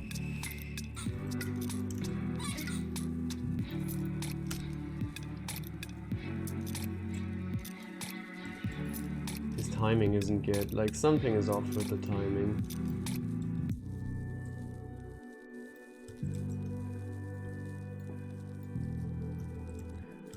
It's probably this. See, like timing doesn't match up here at all. Going from frame 1 to frame 15, so we should almost be going like this, I think, and then the timing will be consistent. That's better. Alright, let's try and fix those elbows. I don't know how they should behave. Maybe go outwards a bit every time he moves his arms forward. Like that. It looks strange. It looks very strange. I think it's too crazy. I think they should be inward instead of outward. Like that. And here it also looks really weird as well. Maybe the initial pose is just a little bit chaotic. I think that's starting to get a bit better. For now. Head tilt is a bit too strong. Yeah, I agree. Definitely agree. There we go. Nicer and subtler. Alright. I'm gonna be happy with that. I mean, we gotta keep in mind as well, like, how it looks from the first person perspective is like the most important aspect of it. So I think that's good. I think that's all we really need here. There's so many more animations we have to do for this as well, so this is not, that's not all. So this is our walk, Tom walk cycle, and I'm gonna add the 1 to 28. I'm gonna add the frame ranges to it as well, which is gonna make things a lot easier. Now I'm gonna make an idle animation real quick. So for idle, let's just pose them in an interesting way.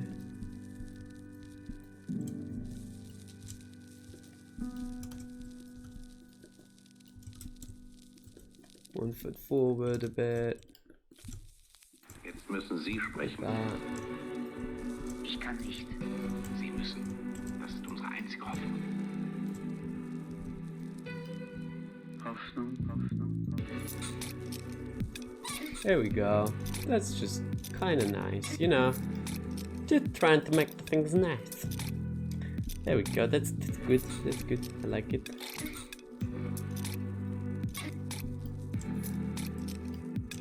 Give him a bit of a, like, shift his weight around a bit. Make him look kind of chill, you know. Make him chillin'. He's gotta be chilling over here. That's a good pose. Cool. And this one is probably gonna be like 60 frames long. So what we're going to do is we're gonna copy it over as well. And we're gonna just, one thing that's just very simple to make when you make an idle animation is just make the character breathe a bit.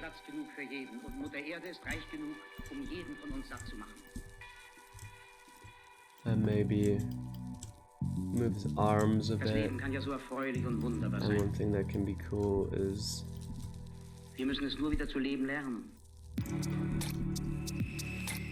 making his fingers form a fist for a few frames in here.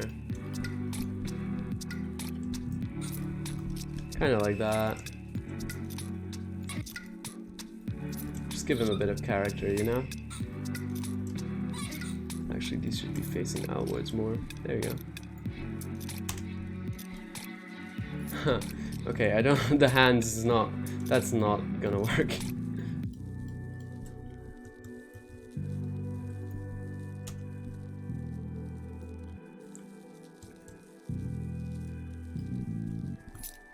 Also, the knees don't work that well.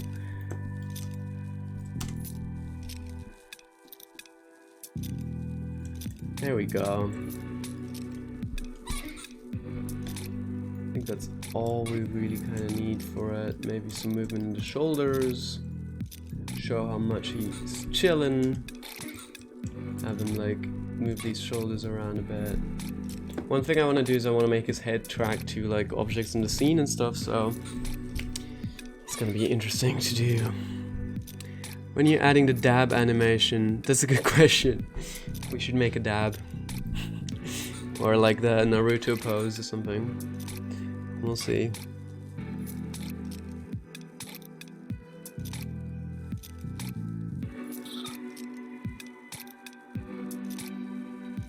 Ooh. Ooh, why is he squatting? He's not squatting. Is he squatting? This is idle. He likes to work out his legs when he's just idling around, dude. It's just how he does. It's just what he does, man. Try it, don't question it too much. But his arm needs to move down.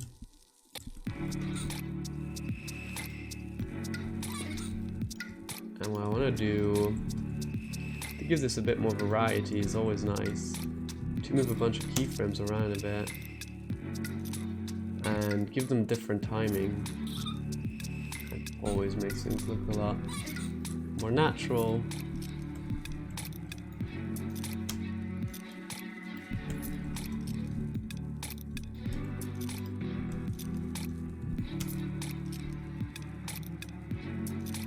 There we go. That's good enough. That's all I need for here. Every day is leg day. Exactly, Amananas. Amananas. That's the truth. we can definitely tell that he didn't skip leg day. Not a single day of leg day was skipped. Okay. Idle. 1 to 60. Jetzt Cool. müssen Sie sprechen. Ich kann nicht. Sie müssen. Das ist unsere einzige Hoffnung. Let's do the dab animation. Just for lols. Hoffnung, Hoffnung, Hoffnung. You can basically base it off the idle.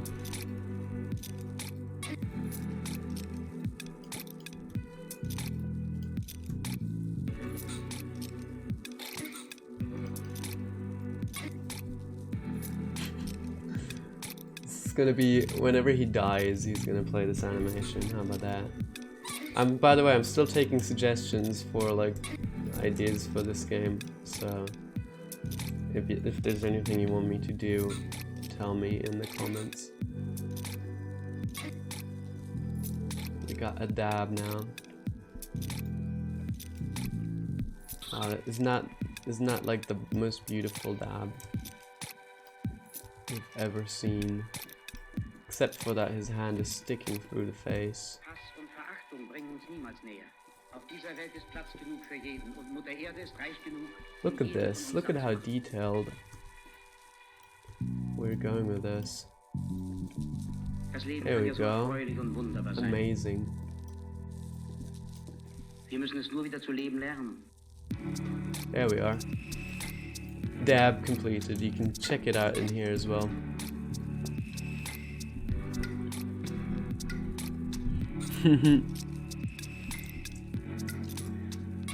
Alright, that one's done.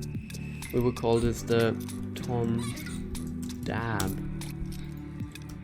Freeze. That's just a single pose. Because we only need a pose for that, and then we can just layer this on top of our walking animation.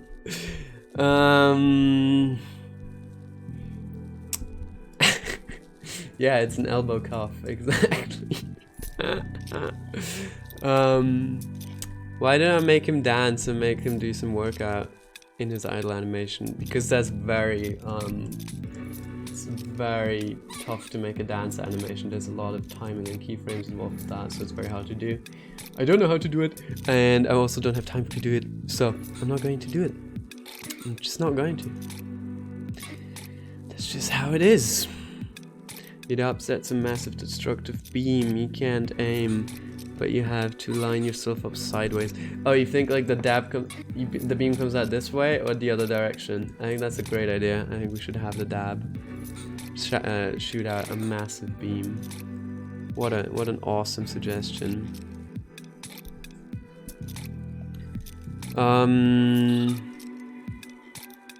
Obi, also you didn't send me a folder of BGE things yet, so I'm still waiting. I'm still waiting for your secret BGE things so I can look at them on the stream. Okay, what else do we need? We have idle, we have walk cycle. For now this is fine. For now let's actually get started and set up the character with these animations. So, skeleton is done. What's next? Well, it's quite simple. It is quite simple. We need to start setting up our character controller. So we're gonna put our cursor down here and we're going to make a capsule. Now how do you make a capsule? You make a sphere. You give it like 12 segments. Yeah, that's good enough. You give it 8 rings. Perfect. And then go into the wireframe view, scale it down roughly to the size of your character, a bit smaller like that. And you grab it and you move it up a bit so that it lines up with the floor perfectly. There we go, that's the basics. Now we gotta split this and move it up to the top of our character. And now, since this is the anim player now, I don't know how I can get to bridging stuff. But I think bridging is in here. No, it's not. Where is it? Bridge edge loops. There we are. Now we have this capsule. This skeleton is going to be parented to our capsule, as you can see.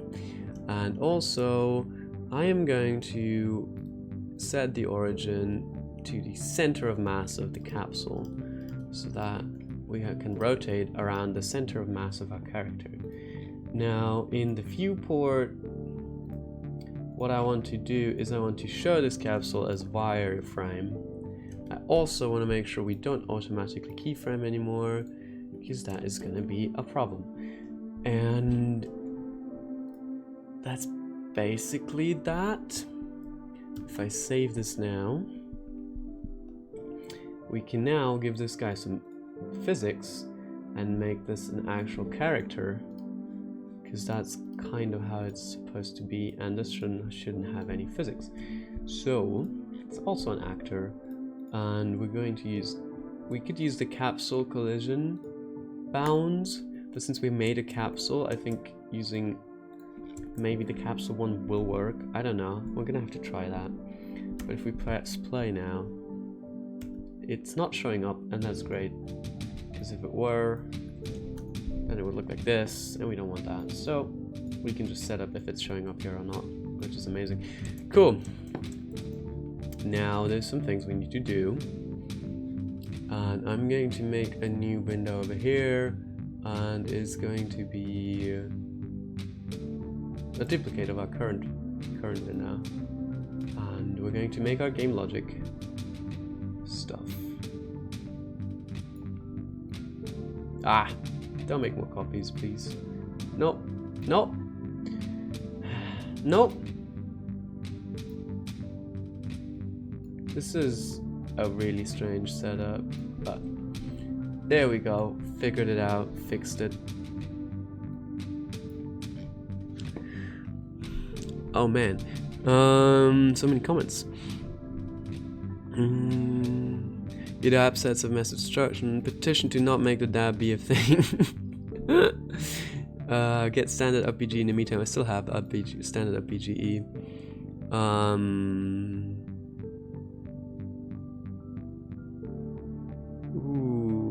Ooh, voxel global illumination. I see. That's gonna be interesting. Logic editor, yay! It's still here. Wow. And we're also going to open a text editor so that we can do our coding if we do need to. And usually, I don't know how I can get this over to the left side over here, because that's what I'm used to. I'm used to it being on the left, but that should be fine. We will just adapt to this. So this is going to be our Tom character, and this is going to be our Tom skeleton, and this is going to be our Tom mesh. Easy. So if we play it, you can see he drops down to the floor. Amazing. Now we just want to set up some basic movement. Now this is very, very basic. Most of you should probably know how to do this.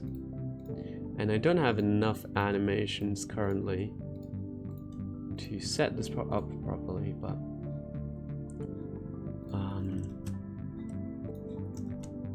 we will try. So let's show our axes. Normal. Aha, interesting. So since I rotated him in the wrong way for whatever reason,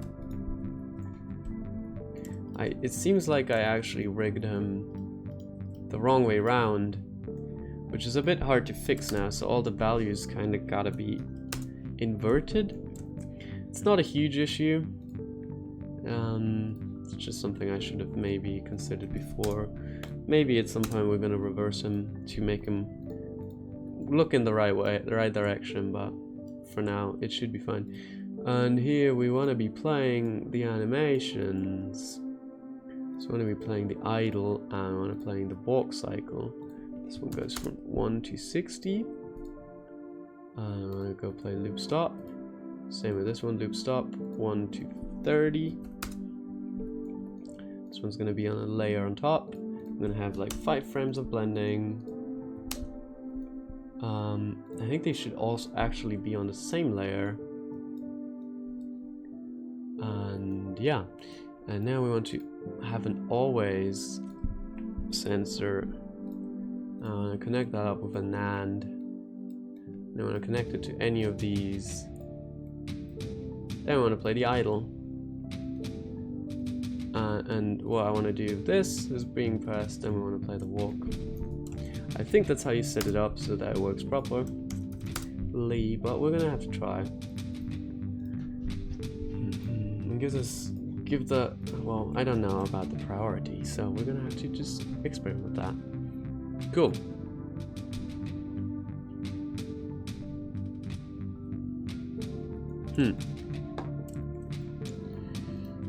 Voxel global illumination is basically just like, as far as I understand, I don't know what he's made. Ah, okay, that's very interesting. But yeah, I'm moving it on the x-axis, so that's to be expected. I think it's basically what it is. It's like real-time global illumination using using a voxel-based system. So, oh, look at that, he's walking. And he's smoothly blending into the walk and out of the walk, which is really nice. Cool. That is really good. That is really good. That's all we need for this. That's all we want over here. Rest is still uploading. Oh, I see. Huh. I see. Oh yeah, I've seen this. I've seen the Kermit game. I'm gonna check out the Kermit game. Since I don't have a backwards walk cycle yet, what I'm going to do, I'm going to use a simple trick. Animators hate this trick. I'm going to just simply reverse the keyframes, and that's going to play the animation backwards, and then walk backwards is going to be played when we press S. So there we go. So we can walk forward, and here he's playing the backwards walking animation. So both of these work. I want to make a unique animation for walking backwards, of course, because we can have him like turn his head backwards and stuff like that. But for now, we don't. This is fine. Cool. Now this is sorted. We can add strafing, though we don't have an animation for that either. So this is all gonna be a bit tricky. And this is the kind of stuff that is super easy to set up in Unreal Engine. It basically comes out of the box. So you don't have to do any of this if you're choosing to use Unreal Engine, which is very handy. Okay, so strafing is in. You can move around now, that's really nice. Character doesn't animate fully, but we don't have all the animations, so I'm not expecting him to. Now I don't want to show all the linked stuff here. And also, hello, state, cool, yeah. So we got to do the same thing. We got to make him move as well. So we're gonna have mouse look active, and basically we're only going to use this one axis. So we can like tilt him, and we can change where he's walking, which is really nice. The sensitivity is way too high for this, but that looks a lot better. And now we can control kind of where he's going, and we're going to be able to strafe, all that kind of stuff.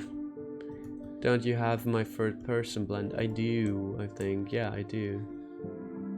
I could use that. I could get some sneaky little things from there. But I kind of want to make this myself, and I'm gonna definitely look at it and get some like ideas for the motion system.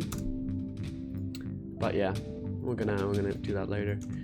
For now, it's still a very basic setup, anyways. So, also one thing I just noticed, I can change this to character movement, and then I can just turn on the jump, and then we can jump. Cool, and there's a jump. Beautiful. Huh. You just reskinned that and add the dab. Yeah, but I had a base mesh that I wanted to use, so there's no way I could have just reskinned it. Either way, we're making good progress here. So good progress that we can actually just drop this guy down here. Move the cursor to selected and add a camera, and we can rotate it by 90 degrees and by 108. No, rotate it. Okay, gotta turn this back to global, but yeah, you can just move this in here and set this up properly. 25 is a good FOV to start with. There we go, something like that. And then we're going to parent it here. Cool. Now camera is following along, which is really nice.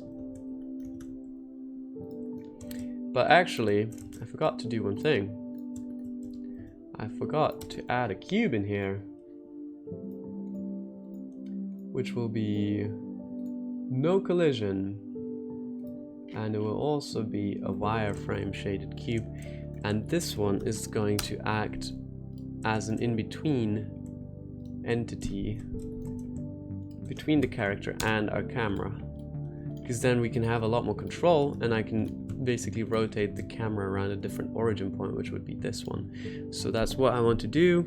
I want to use the mouse movement. I want to connect this up.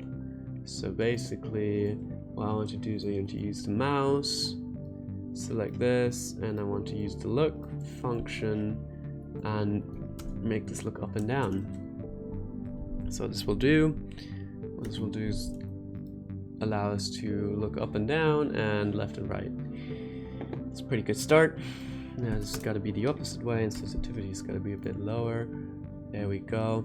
Now also the angle has to be limited. I think up there is good, but down here we have to kind of make the camera come in closer. We kind of have the camera, we need to make the camera come in closer the more it gets to the ground. So basically we're going to start with it being set up like this. And then what we can do, basically just move it forward.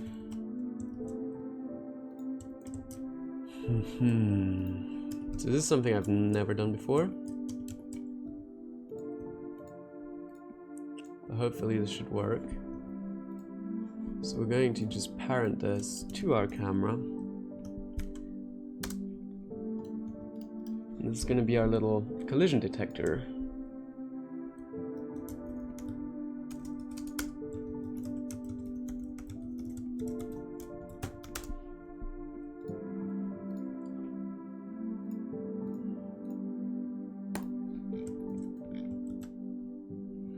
What this is supposed to do is shoot a ray out for pretty much anything. Like, if I don't fill in a property here, blank looks for all objects. That's exactly what we want.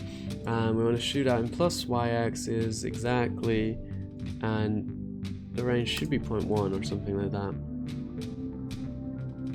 And now we need to set up a little script which will allow us to define how this is going to behave. So let's make a new script and let's do camera offset.py. We have templates, but we don't have them in here, so import, so we can do the default stuff.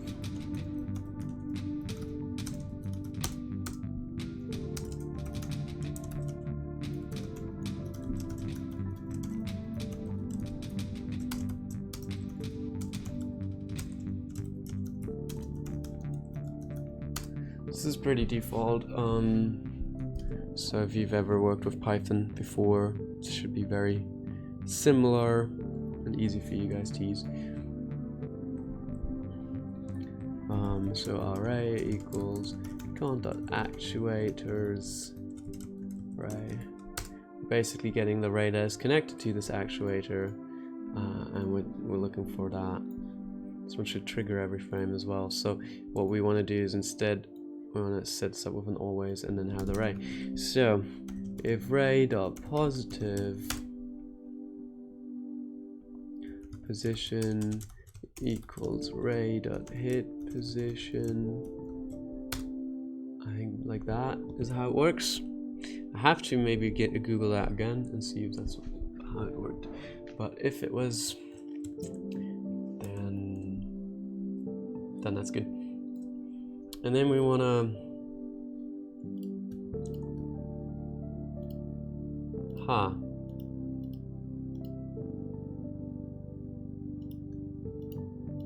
so maybe instead of parenting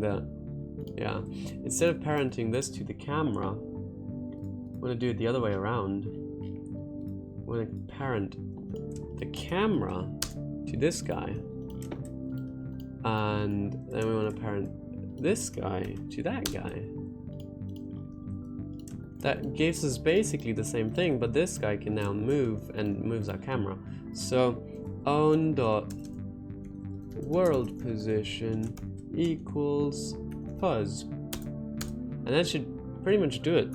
And we're going to also print the position just to make sure. CGSky merch now available. Use coupon code BGE, yay! Ha. Yeah, I wish there was CGSky merch. That would be pretty funny. But yeah, no, CGSky merch definitely available right now. Okay, so we're getting an error. Camera offset ray does not exist. Oh yes, because it's a sensor, dummy. It is a sensor. Okay. So list of objects is not callable in line 9. Ray.hit position. Okay, so here's where I gotta get Google to help me. BGE ray. BGE Python ray. What are the things we can get?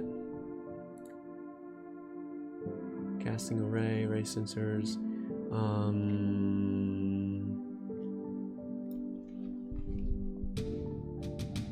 Whoa. Here's the ray sensor.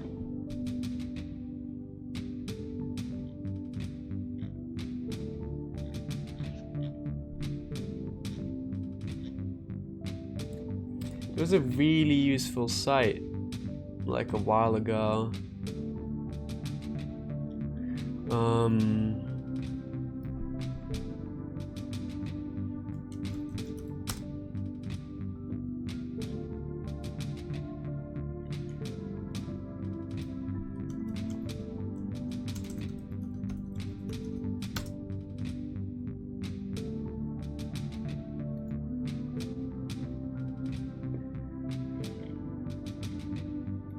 Color senses ray, if ray dot positive, add object, and then ray.hit position.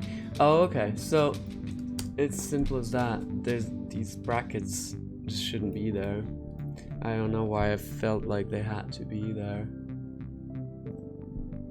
Okay.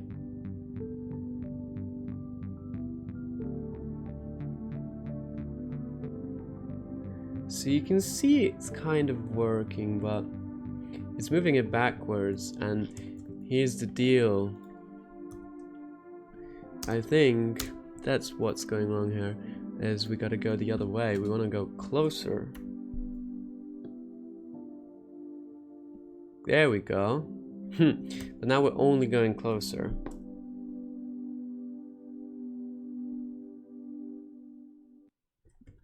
Yeah.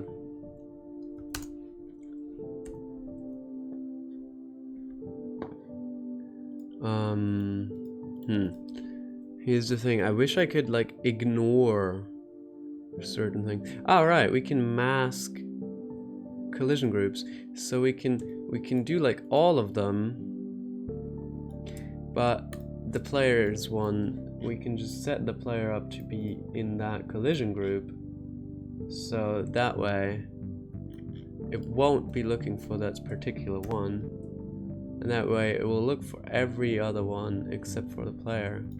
If we set this up to be a range of 20 now, yeah, this is way too strong. But I think we gotta put this into X-ray mode, and then it should try to kind of remain in front.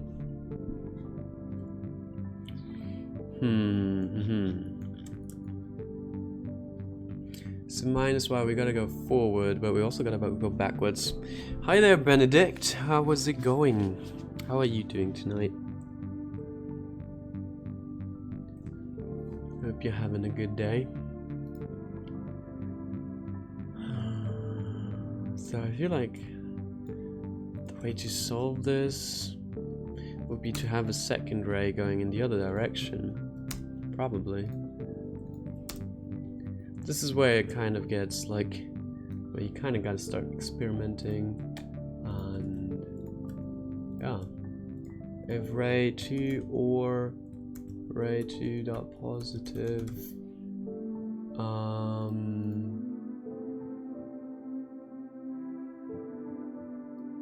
you know what? We can't do an or. I think what we gotta do is we gotta do like copy this over here. We gotta do an else way, else thingy, elif, and we're gonna do ray 2.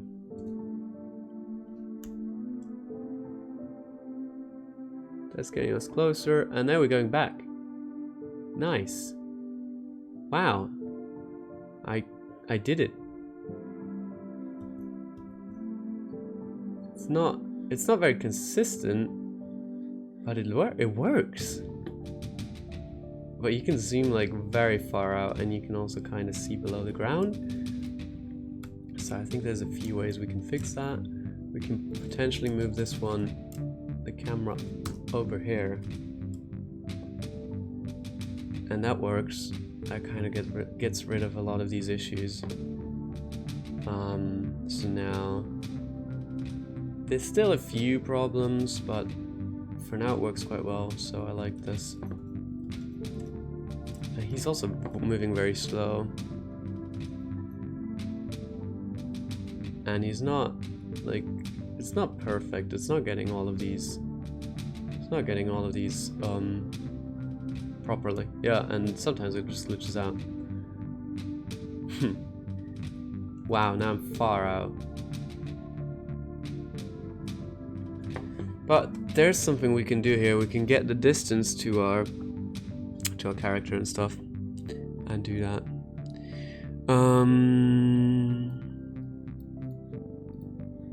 I will download the level in the background. I think I still have it on my PC though. Yeah, wait. Yeah, level 1. That's the one, isn't it? I still have it. Alright, let's do a quick pause then. No, actually, I want to finish this before. So, I want to get the distance. Distance equals on.world position minus, and we want to get this, the character, which is going to be, oh wait, how do I get a parent? BGE Python get parent. Child to get parent, is that a thing? Own.parent. Wait, no, that's a child. Parent equals.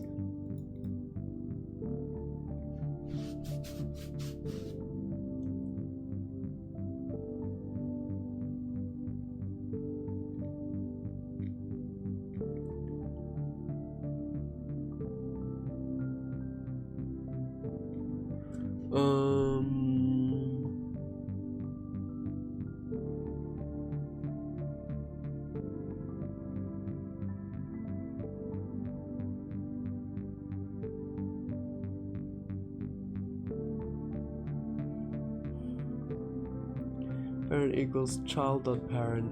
Yeah. Yeah, so we'll get that parent, and that one equals own.parent. I think that's the one. And then if we want to print that, just to make sure that we have the right object, this should be our camera rotator. And let's have a look. And it prints nothing because we have an error. Camera rotator, perfect, that's the one. So we'll get the distance between parent dot world position, and then we want to print that distance.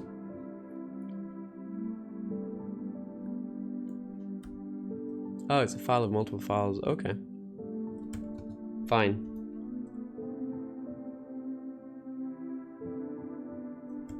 Alright, so here we go, and I don't want to print these anymore. Just want to see the distance. Yeah, and we can also do, I think we can do len. I think that's how this worked. Man, I haven't done this in forever, but I think that's how you got the length of a vector. Looks like it. So we have a distance of 3. Huh. Doesn't seem to change.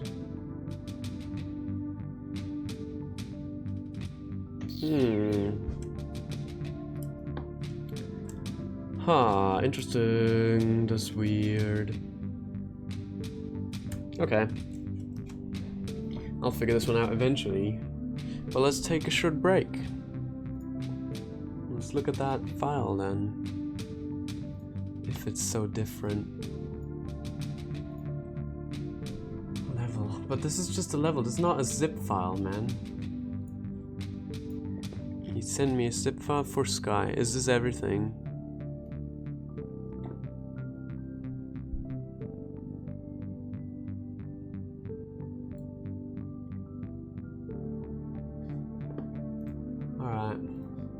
This is the zip file he was talking about. Let's download that then. Jeez, a big file.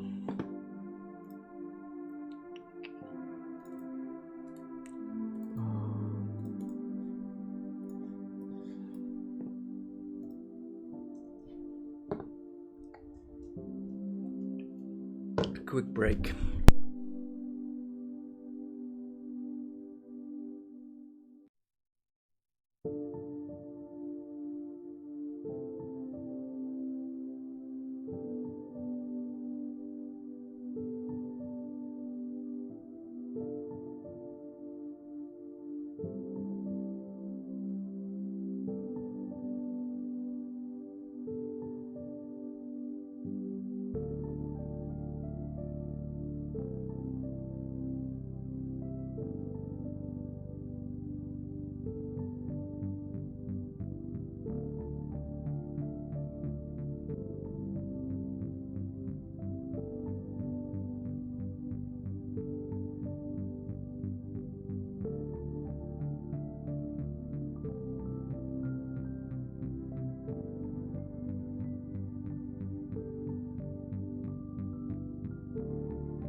Oh, thank you. Thanks for the heads up. I forgot to turn it back on.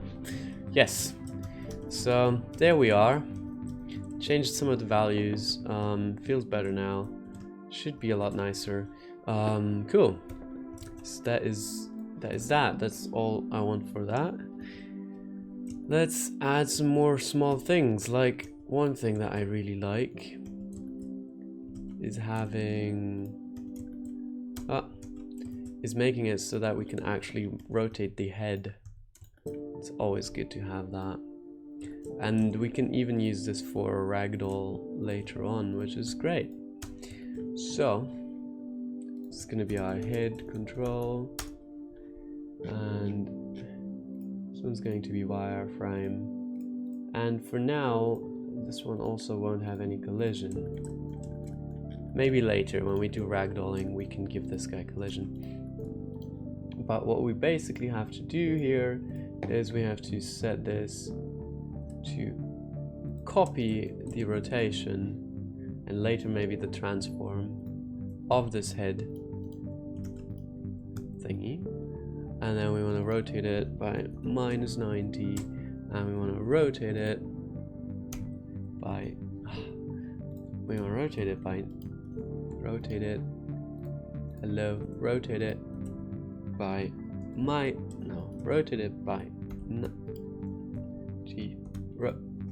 okay, I got it.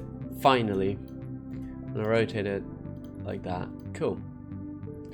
Now the issue this is going to make is that we won't be getting any of the head bob animation anymore that we had before. So what we can do is potentially set this to add after original. And there we go. And now we just need to figure out the axis properly.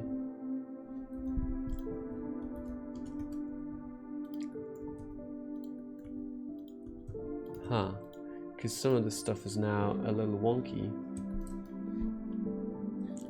So maybe if we invert this one, what will happen? So this, yeah, here's the deal.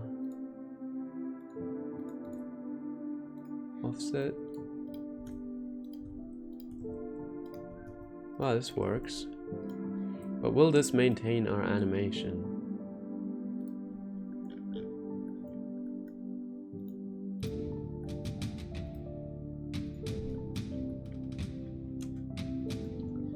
It doesn't look... Wait, it does. Wow, that's actually impressive. It does maintain the animation, and we now have extra control over his head, which is really cool, as you can see. That is really amazing. So yeah, there's a lot of cool things we can do with that. Of course, the first thing that comes to mind is to make this kind of follow, to have another look at, like another mouse look. So basically like that.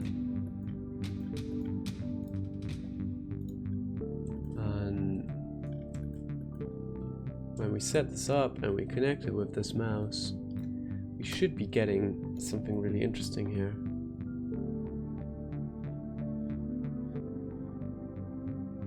Yeah, so it's pretty cool. Not as strong as I want it, but you can see, okay. See, that's really nice. I don't want to use the other axis for this, I think. But there we go. Now here's where we're getting some problems. Okay.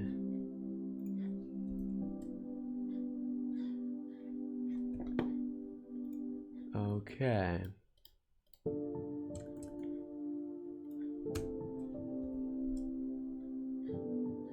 I see. So this is generally an issue here. It seems to be okay. Interesting.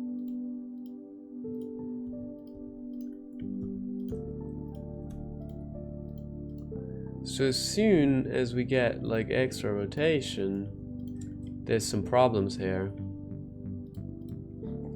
So perhaps this one is not the best solution.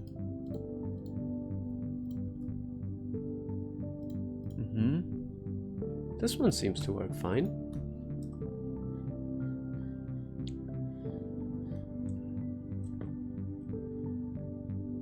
Okay. Let's see if this does anything weird.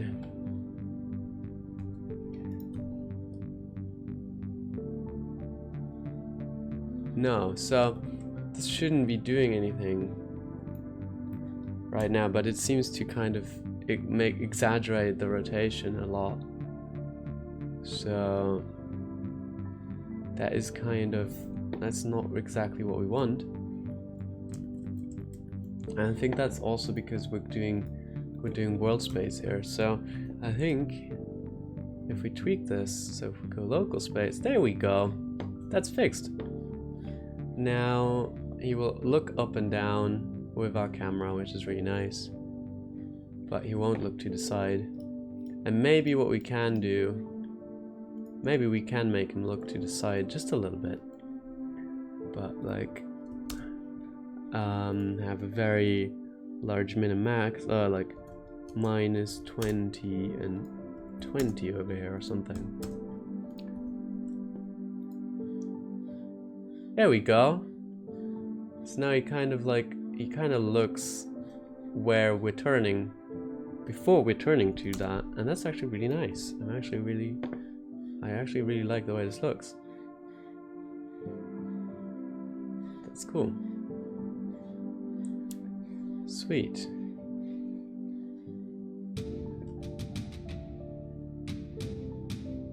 That helps us create a lot more of a dynamic character already, which is great.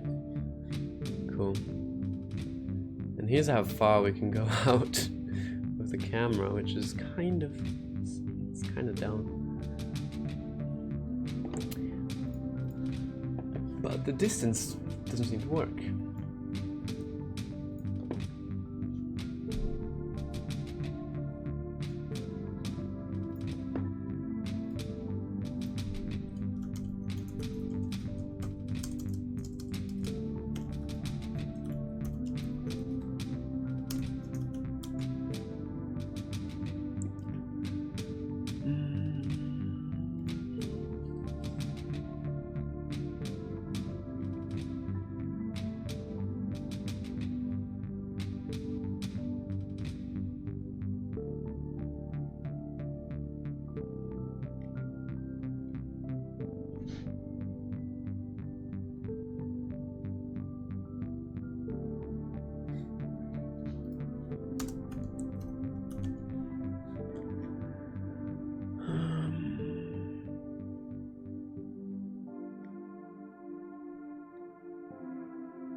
I thought this was a way to get... Oh, I see. This is not what we want. So this is our vector.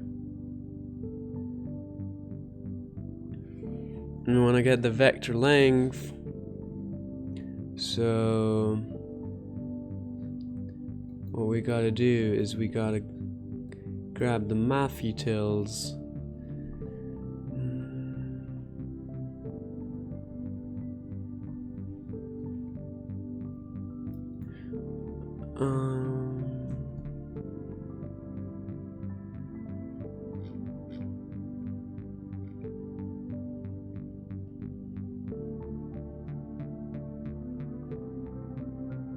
Okay.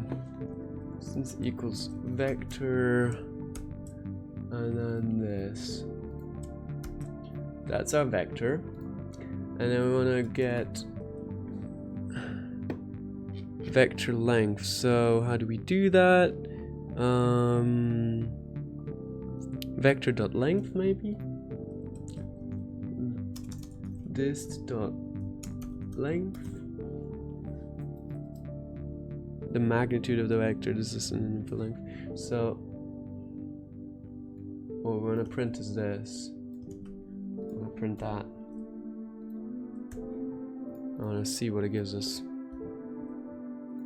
So 3.5, 4, 2, 1. There we go. Beautiful. 1, and this is at 13 now. So perfect. So we're gonna do distance equals vector dot length. If I just print the distance, will this work? Just to simplify things. Yeah, cool. Cool. So we want to also say, and distance is less, well, less than, so it's like that. So we gotta check now which way we're going forward. So ray 1 is tracing in the forwards direction. So this is what makes us move closer. So we want to check if distance is greater or greater than 1. And here we want to check and distance is less than 10. And that way it should only move closer and up to that point, and it should only move out, well, it doesn't seem to work, to a distance of 10, but it seems to kind of do it. Yeah, okay, so it does it, because we can't get further than that, but 1 is just not the right number here. I want to go to, like, the closest we can go is 2, and then it kind of stops. And then this is the furthest we can go out. Less than 9, because, like, for some reason it keeps going afterwards. That's the furthest we can go out. That's the closest we can go in. And after that, the camera should also just stop tilting. So that's something that's going to be a little bit harder to control in here right now. But I think generally the minimum value here just has to be adjusted to be like minus 30 or something, perhaps. See, like now, okay, we can go more than that. We can go minus 40 maybe, but perfect. Maybe a bit more, minus 45. Yeah. That's as far as you can go.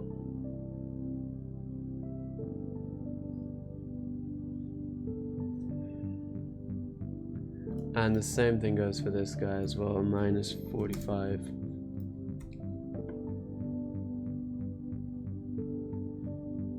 Yep. That's nice. And here's just the thing that we have to figure out as well. But for now, this is pretty solid. It makes it just so that this guy is always like sort of at a distance, so it's good. Why I don't use the Timster tutorial, simply because I don't want to be watching tutorials on stream. I don't think it makes for very interesting content. And yeah,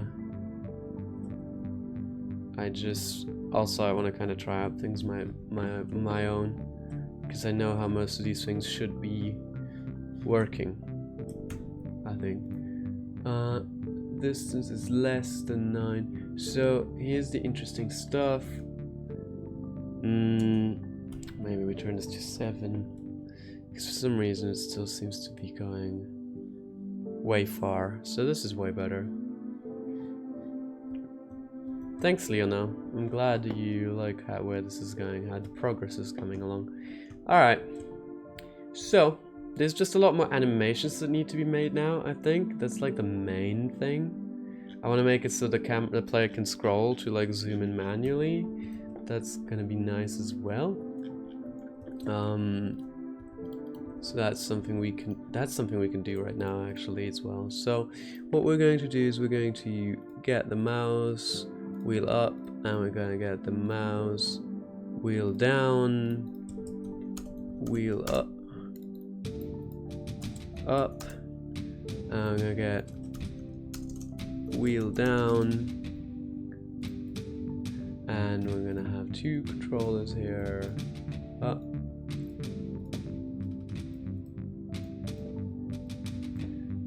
And then we're going to do a simple motion. And over here as well. And we're going to just move it. When we scroll up, we want to go closer, so we're going to move it like 0.05 in here, and here we want to do minus. There we go, on the local. And it's the wrong way. Minus 0.1. And 0.1. There we go, now you can zoom in manually, zoom in and out. It's not really responsive for whatever reason, but that looks pretty good.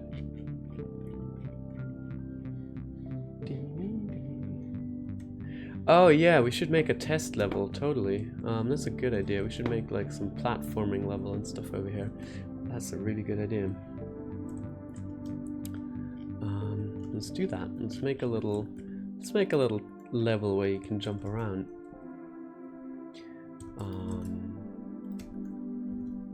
So we're gonna have a cube like that, and we're gonna test. Basically, this is what you do when you do your level design. Is you set up like a gym level, which basically just means that you're gonna prepare like different kinds of jumps, different kinds of platforms and stuff, and just have some challenges, stuff that you want player like test out the limits of the character, like how far can he jump, how high can he jump, all that kind of stuff is going to be very useful. So let's see if we can jump up here maybe. So that would be like the highest jump that we can do. Another thing that is going to be very helpful is having like a step height. So let's test like this one, and let's do another one here, and basically build a little staircase. There we go. Now that goes pretty much from 0.1, 2, 3, 4, 5. That's cool. And then another thing I want to also test is how does it handle different kinds of walls. So let's say we do a 45-degree angle wall, and we scale it.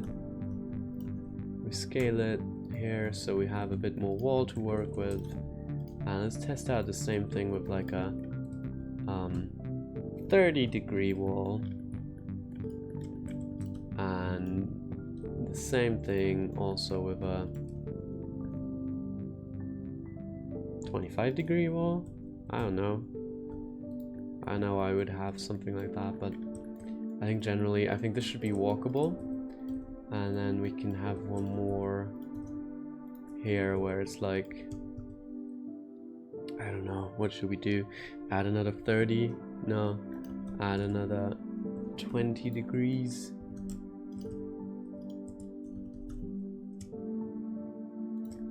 I think this should also be walkable, definitely. If this one isn't, then the other ones. Haha. Hello Peter, man, so good to see you again. That's really nice. We're about to watch the UE4 tutorial. Oh, you should so watch that tutorial. Oh Jesus, no, that's not what was intended here. You should watch that tutorial right now. But no, glad you joined the stream. It's nice to see you here, and yeah, let's make some games. No, see these stupid. Yeah, these all have rigid bodies now, which is not good. No, I don't want these to be rigid bodies. I want them to be static. I don't want them to have collision. I don't want them to be actors. And now here's the thing: how do I do the search thingy anymore? Operator search F3. Copy game physics properties to selected, and they all have the same setting now, which is beautiful. I actually have never tested running into this guy, but yeah, you can. Interesting. So his collision bounds are really weird as well, so we need to set them up like that. There we go. Now you can run into this dude if you want to. I will check out Obi's folder, but first I want to make this because it's fun. I'm gonna do this and end the stream. I'm gonna check out Obi's stuff at the end of the stream, so make sure you stick around.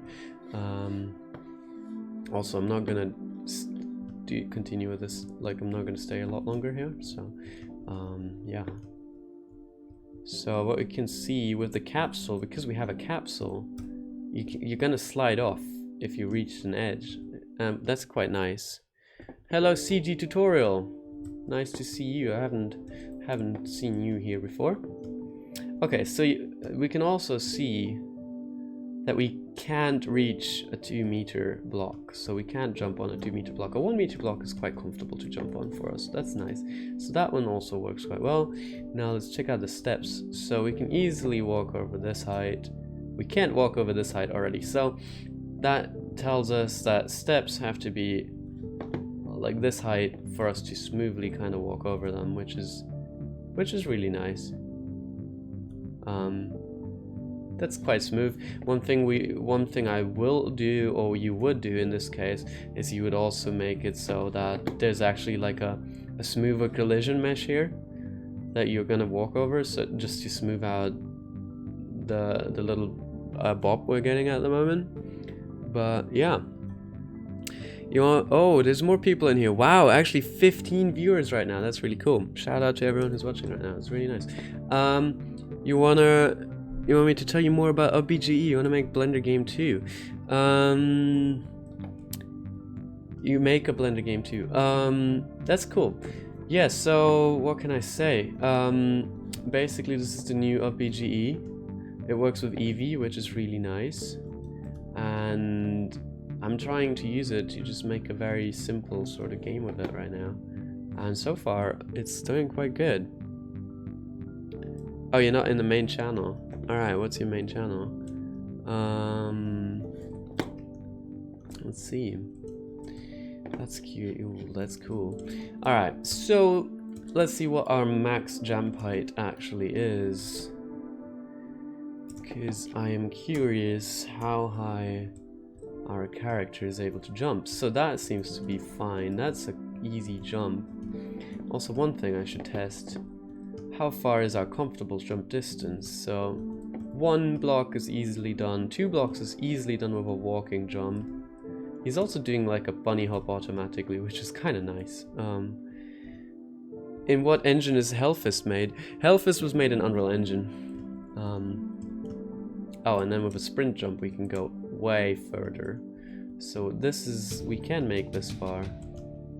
With a sprint jump we should be able to get a lot further.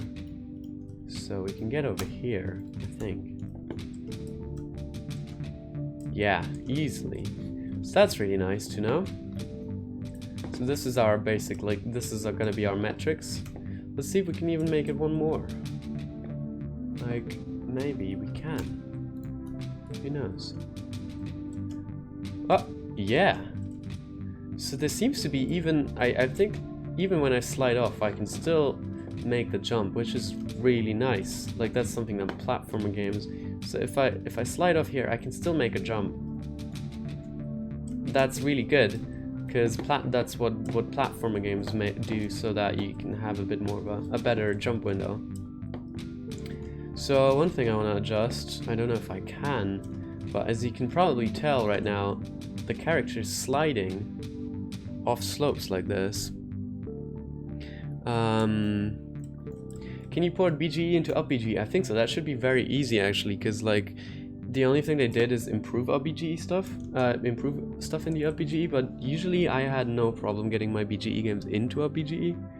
Only problems might be if you're going with the new UPBGE, this one which works with Eevee, because then your whole render engine is different, and then you might have problems with all your assets looking different and so on. So that's where you gotta be kind of careful, but other than that, I think you should be fine with porting. So what I want to test, ideally I want to make life as easy as possible for the artists and so on. So I'm going to test if a friction of 1 reduces the sliding. It doesn't seem to help. So maybe there's an issue with our character here, and there doesn't seem to be a friction setting. Interesting. Yeah, so that's the deal. It's still BGE, not Eevee. Yeah, okay, if you're using the old version, then you can still port it to the older version of UPBGE, which is you know, connected to the BGE. Like to UPBGE, there's an older version, so you can use that, but yeah.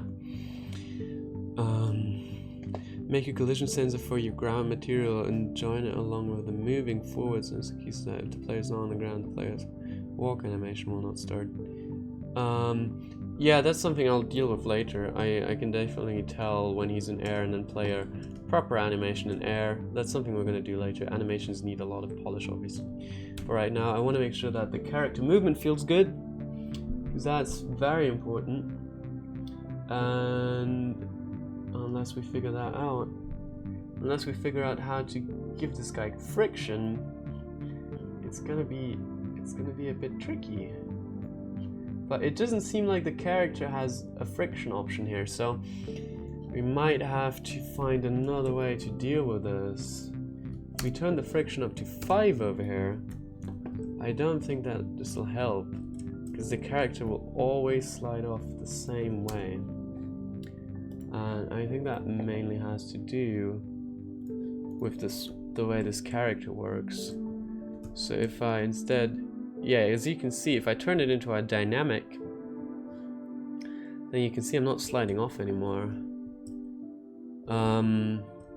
Only over here. But that's fine, like it's kind of the slope where you'd expect them to be sliding off. So that's fine. We would also, in that case, set the friction on him up to 1 maybe, which will make the movement a bit snappier. And now he's not sliding off anymore, and now he's not even sliding off here, he's sliding off slowly. And over here, he is sliding off, so that's perfect, that's really good. So maybe instead of just using the character, we can just go with dynamic. That's usually what I do anyways. The only problem with that is that, feel free to share. What do you mean? You're gonna change accounts. Yeah, let me know when you change. So the only issue with that, I really like the jump functionality that you get from this using the character. So instead of that, we're going to have to make our own, which is a little unfortunate. Move forward. And UPBGE game render, I'm gonna check it out, don't worry, but I will finish this stuff first. As I said, the stream is not gonna be here much longer, so I'm gonna check it out at the end of the stream, and then we're good. Sprint. So here's what we're going to do for the jump. Then we're going to use simple motion, and we're going to add a force to the Z.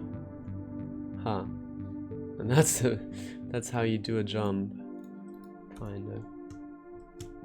Yeah.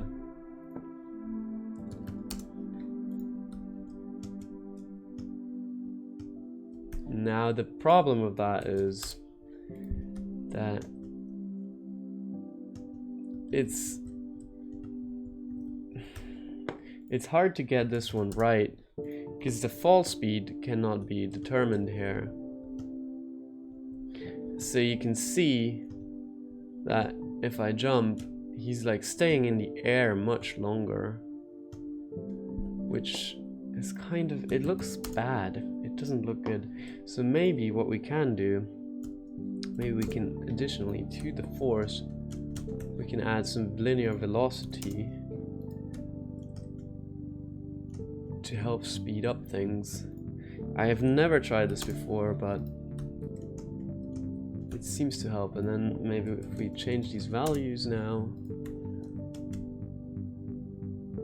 we can make him fall faster. I don't know. Can you set the gravity to be higher? Yes, we can do that. That works as well. That's usually what you would do for this, so I'm guessing that's probably the best way. That's in here.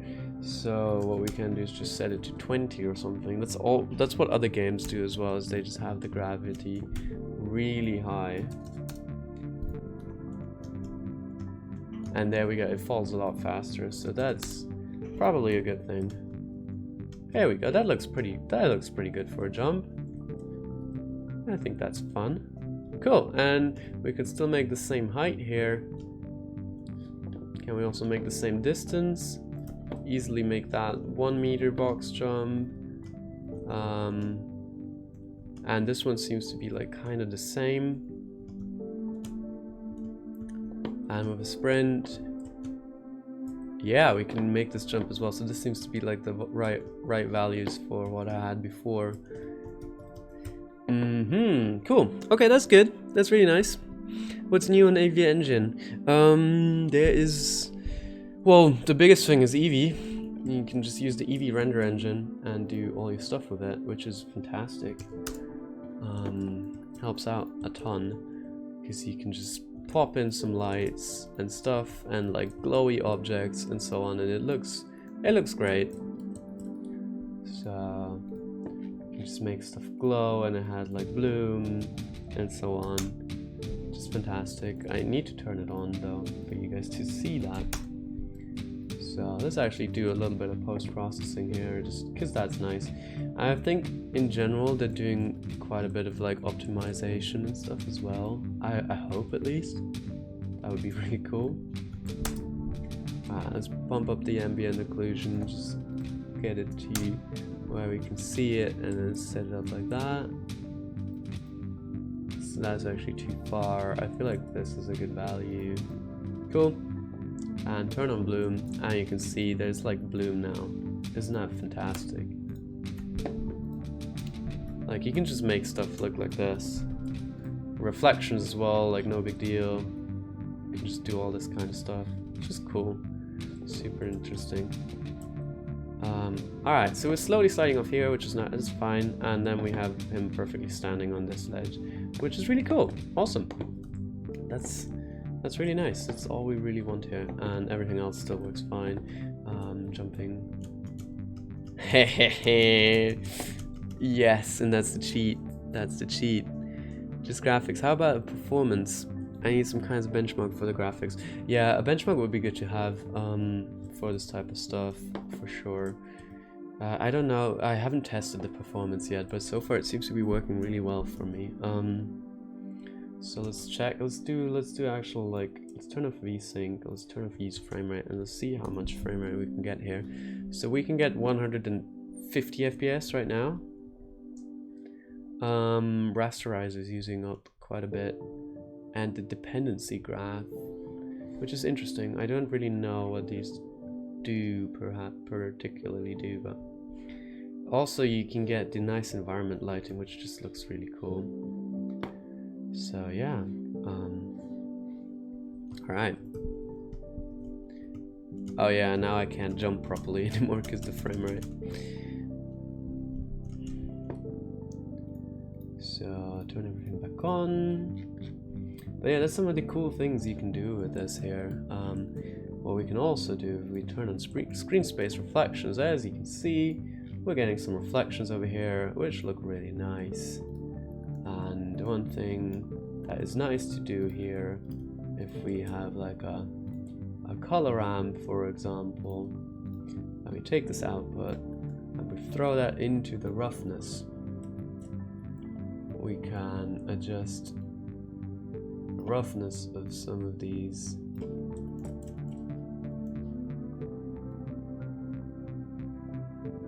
So make sure that,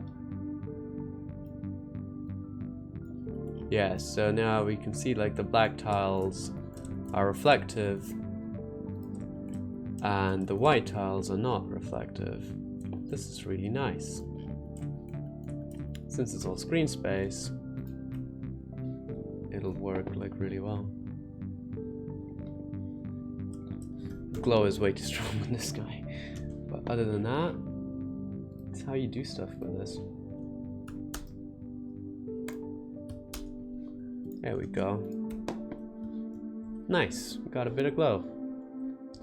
And to make this even, to make this look a bit more convincing as well, we might want to put a point light in here with a pretty high power as well. That's not casting any shadows, because if point lights cast shadows, that's also a bit of an issue. There we go. Set the radius up to be something like that.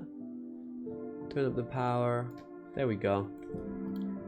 Got some nice lighting coming from this cube now. Let's make this one orange, because it looks nice. There we go. And just like that, you can get a lot of cool effects going in the EV game engine. Oh man, you need to go.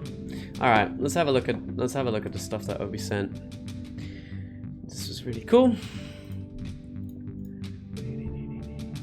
So here it is. So zip all that.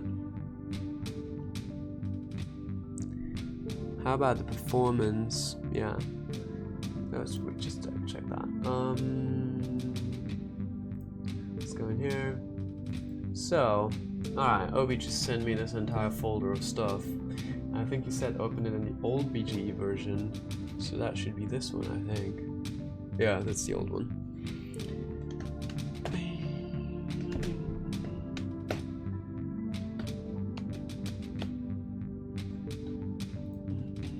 So this is the old Blender 2.79 UPBGE. So let's see what he sent. Oh, this one. I've seen this one. This one's old. Man, this one's old.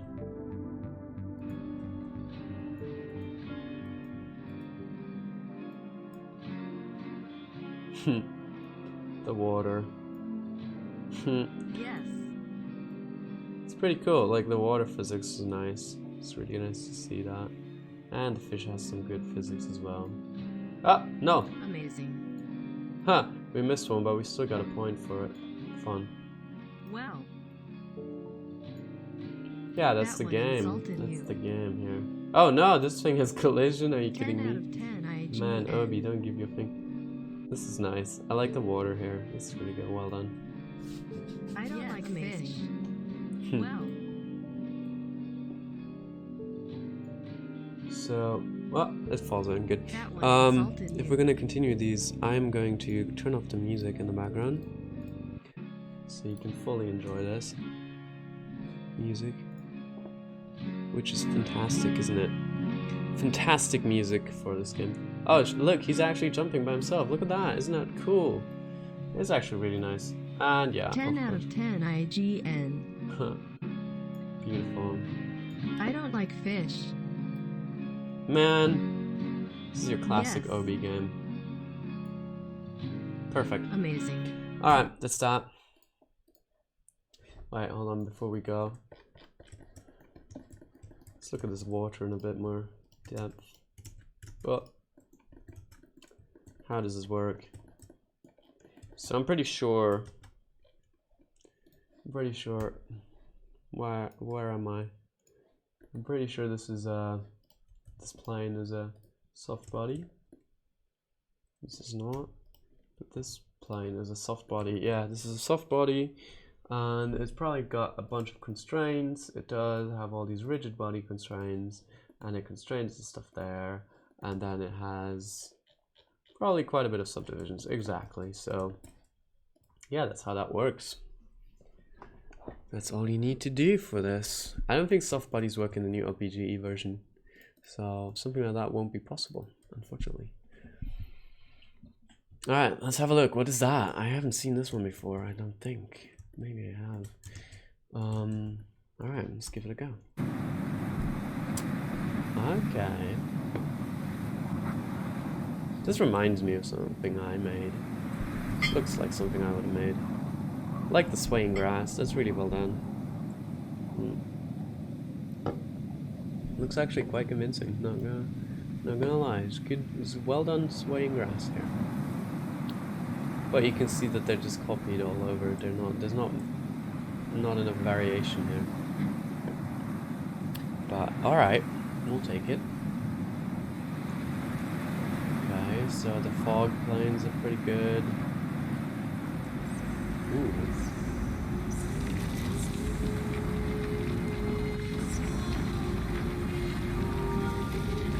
This is cool.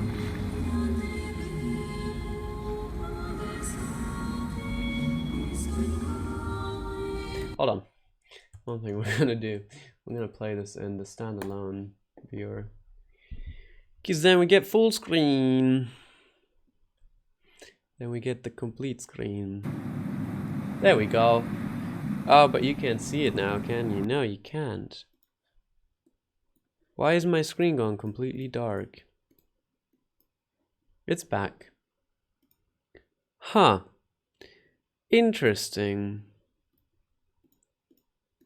So, it doesn't seem to like me going into the standalone player. What if I do the embedded player?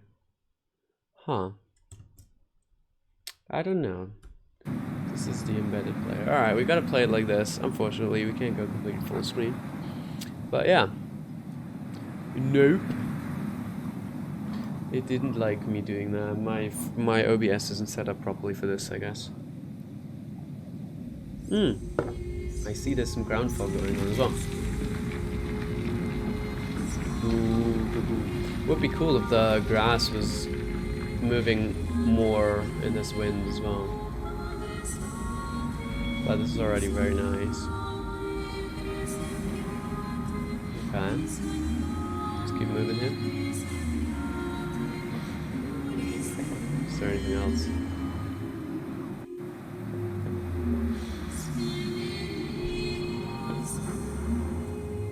I have a feeling that this is gonna be it. Also, I love how this overlay thing is not in an overlay scene, but you can actually have the grass clipping through it.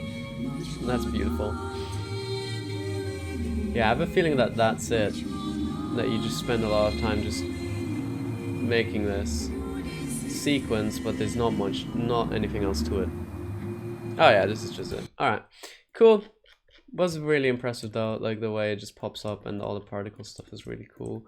I wonder how you did that. Alright, so you have like a texture here, and alright, so it's not doing that way, but okay, so you like animate the stuff coming out. Makes sense. These rocks start flying upwards. They're just okay, they're just like interesting. This is very complex. Like there's a lot of individual elements to it that make this scene work, which is kind of what you need to do if you want to make something like that. So the only thing I wonder, how did you do these brickies, these falling thingies? And they play an action apparently. So oh man, gee, that's not what it's supposed to look like. But how does it scroll the texture? Like I'm pretty sure that's what it does, right? So you have this nice texture here, and then you're just scrolling it. Yeah, that's what you're doing. Just scrolling that. That's the trick. That's how it works. Okay, cool. Level bio. This one's a lot bigger. Let's see that one.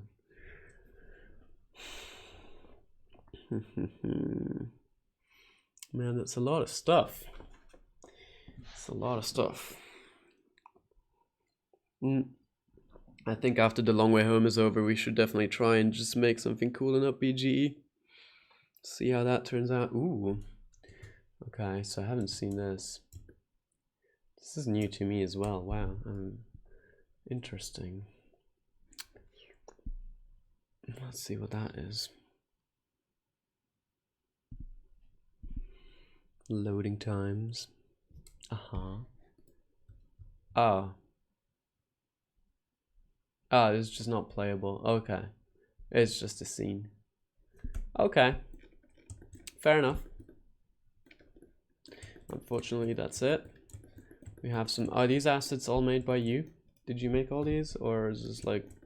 Did you just get this from somewhere? Because like these look really nice, but I'm pretty sure like... Well, maybe you made them. Maybe not. I don't know. Did you? Did you? Did you? Did you not? Looks cool. It's a cool scene. It would be nice to just be able to walk around in it. But yeah, well done. I think with the UPBGE, with the EV version, this could be improved quite a bit with like the lighting and stuff. Because like I feel like the lighting is just letting it down a bit. But alright, let's jump to the next one. Low poly game. Ah, oh, I remember. I noticed. I know these assets. You know, I know these assets, man. Huh? What is this gonna be? Look at that.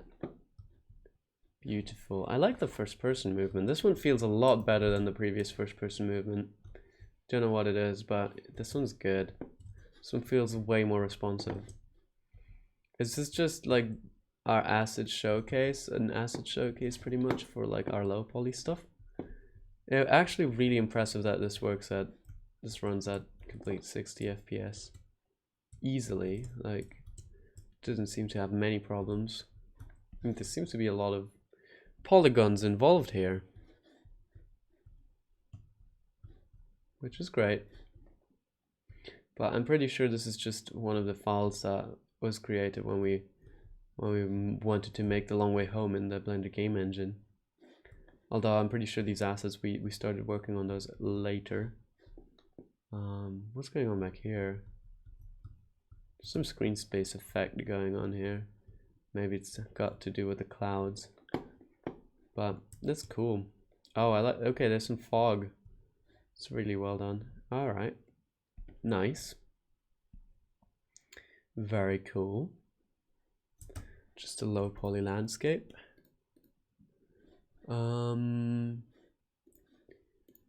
Open pure chroma. Oh, it's this one. I've seen this one. Here, see, like the mouse movement just feels not as responsive in this one. So there's ways to fix that. Apparently the other one was better. Look behind you. Oh, another door.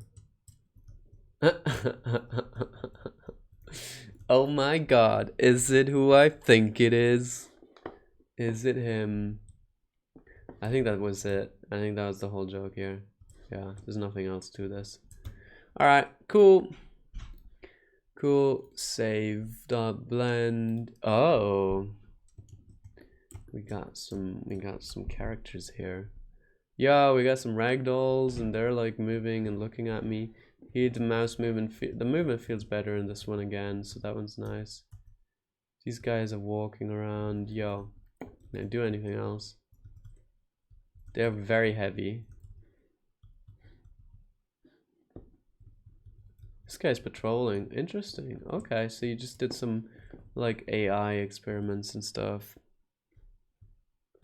So they're all walking towards me. The animations look good, probably from Mixamo, right? Cool. Let's see if there's sliding here. No, no sliding. This first person character looks actually quite solid. These guys are also not sliding. Impressive. That's good. That's really interesting. That's a good start for like a character. I also don't think the performance seems to be bad with these guys, so that's really nice. That's really cool. All right, what else do we have? Sci-fi level test. Let's have a look at that.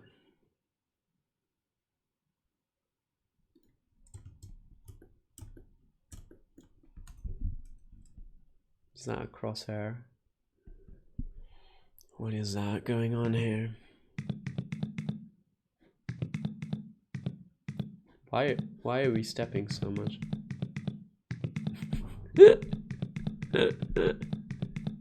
It just keeps walking. This walking sound is a bit glitched. Okay, so here you have to press the key to switch gravity. I love the glitchy walking sound. Aha. Interesting. Next. So here we go. Ooh. So we gotta switch back. Interesting concept for sure. Love this kind of stuff. Oh. Aha, number 2. Chamber number 2. Well, this should be straightforward. We just gotta do that. Gotta go that way. Done. Oh, look at those reflections on the glass. Impressive. Impressive. Next one. Let's go. I love these connecting bits. Oh. I wish the gravity on this would also change. That would have been funny. The moon just drops down or something.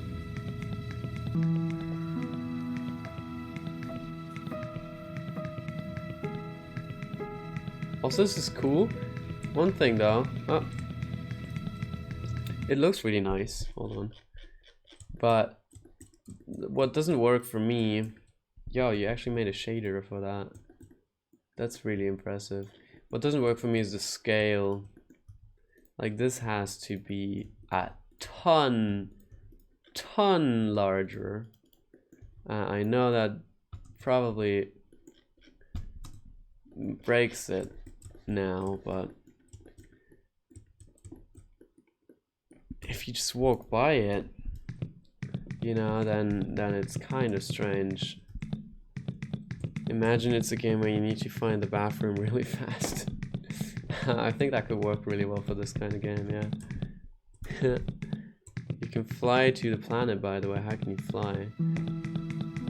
Oh, see, okay, so now it's not being shown here anymore. Oh, I know how. Oh, there it is. So I think that's the draw distance is just not right now. Yeah, so I can like fly towards it.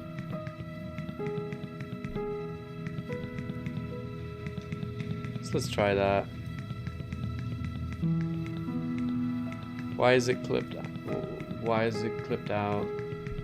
It's clipped probably because it's way too big right now, so let's fly, let's keep going. See, now it's so big, I don't even know if I'm making any progress here. Also, this planet is probably not going to have gravity properly, so yeah. How is sound busted? What do you mean? Sound too strong? Too loud?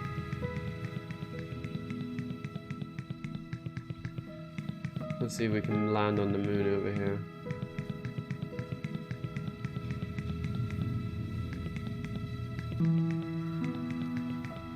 Or you mean the sound on the game is busted? Ah! I can't rotate anymore. There we go.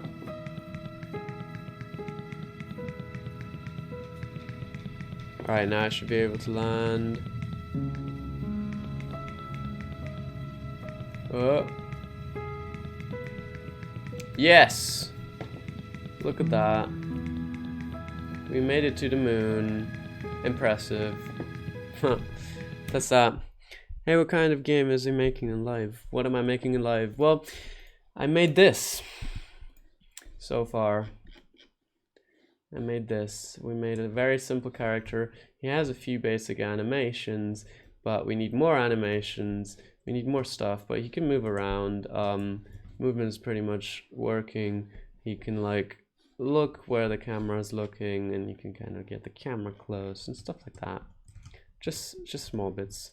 Just setting up the basic character controller. And that seems to be working quite well so far.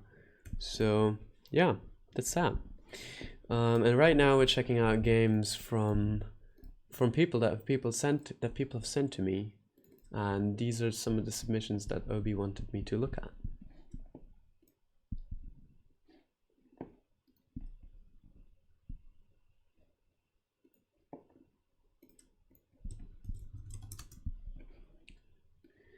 Ooh, now this looks like something I could get into. Ah! Oh gee, okay, alright. Oh my god. Oh no, what have you done?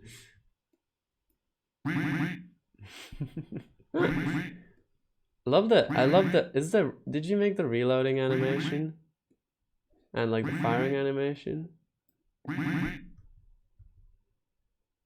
Haha. Did you make that? Did you make the reload? Because it looks solid.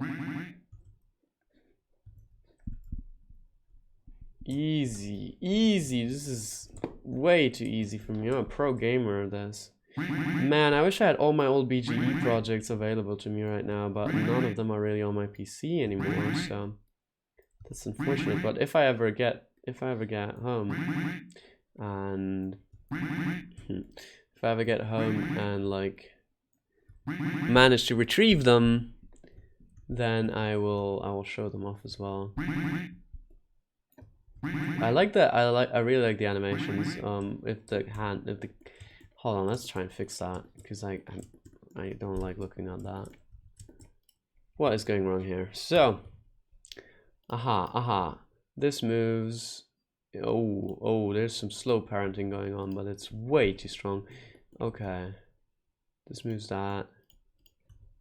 This moves that. So I feel like it shouldn't cause any issues.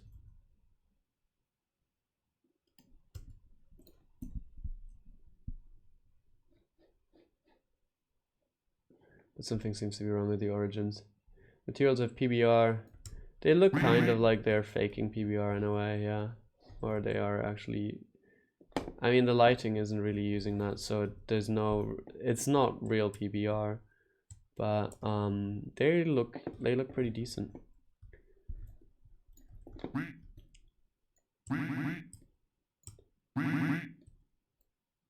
It looks solid. I like the post-processing effects as well. The animating occlusion looks nice. We don't have any bloom, which we don't really need for this. So yeah, it's solid. It's well done. Did you make the animations though?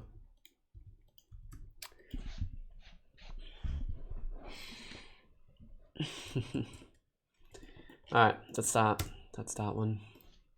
Yeah, I don't think there's anything else right now. Right now there isn't. Let's see. Oh my god, this is probably not. This is just stupid. That's something I made, just trying out some stuff. I wanted to make a hamster game where you run around in a hamster ball to get around the landscape. That was the idea. I don't know where the Kermit game is, man. But I do have the old version of it, so I can open that. I have that from you. That was level 1, I think, right? Or abandoned building. Which one was it? This was not the one. See, that's the problem if you don't actually. This is the one. All right. So this one's actually in here, a special game. This one's like a full thing. I think that's the one. Monkey Ball. How do I know that? How do I know Monkey Ball? I don't know. Let's see if this one actually works and you guys can see it. You can. Perfect. Alright, the question. Wait, this is a different one. That's not the Kermit one. But this one's pretty cool as well. Let's try this one off. Will you stand here? That's the question. Nice little first-person character. No turn-in-place animations though. Watch my tutorial to learn how to do turn-in-place. No, that's, I don't think, is that my B-Day game? Perhaps. We'll see. But look at that, that's pretty cool.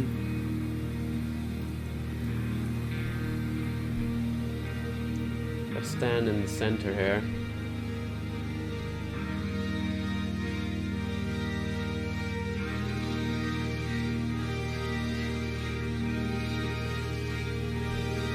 Oh, yeah, here's where it gets kind of funky. Because I gotta make sure I stand on this, I stay on this thing somehow. So, yeah, I gotta balance stuff out. So that we can get to the... so we can get to the end of this, or the next level. Ah, no, don't push me off, please. Ah, thank you, thank you. Thank you. Cool. Ha, we made it. So, man, the movement speed in this one is slow.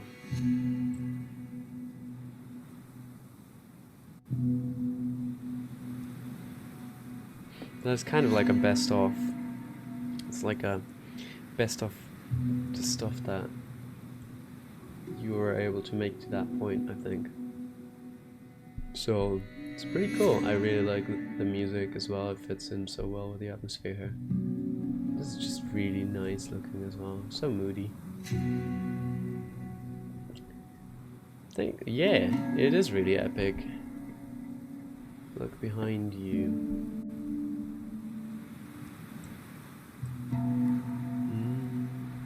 It's very chill as well. Hey, it is my birthday game. Well, there we go. There we go. That was that. Yeah. I think there's more to this. Let's see. Yeah.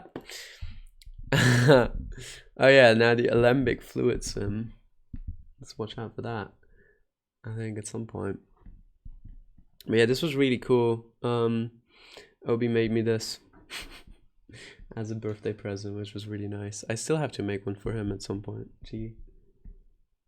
Now I gotta find a way to make something surprising for him as well. Damn. Alright, here we are in the lost level. A lost level. That's something we wanted to do. Oh no, here's the text. You wanted it to be unique. Yeah, there we go. Oh, some old stuff you found.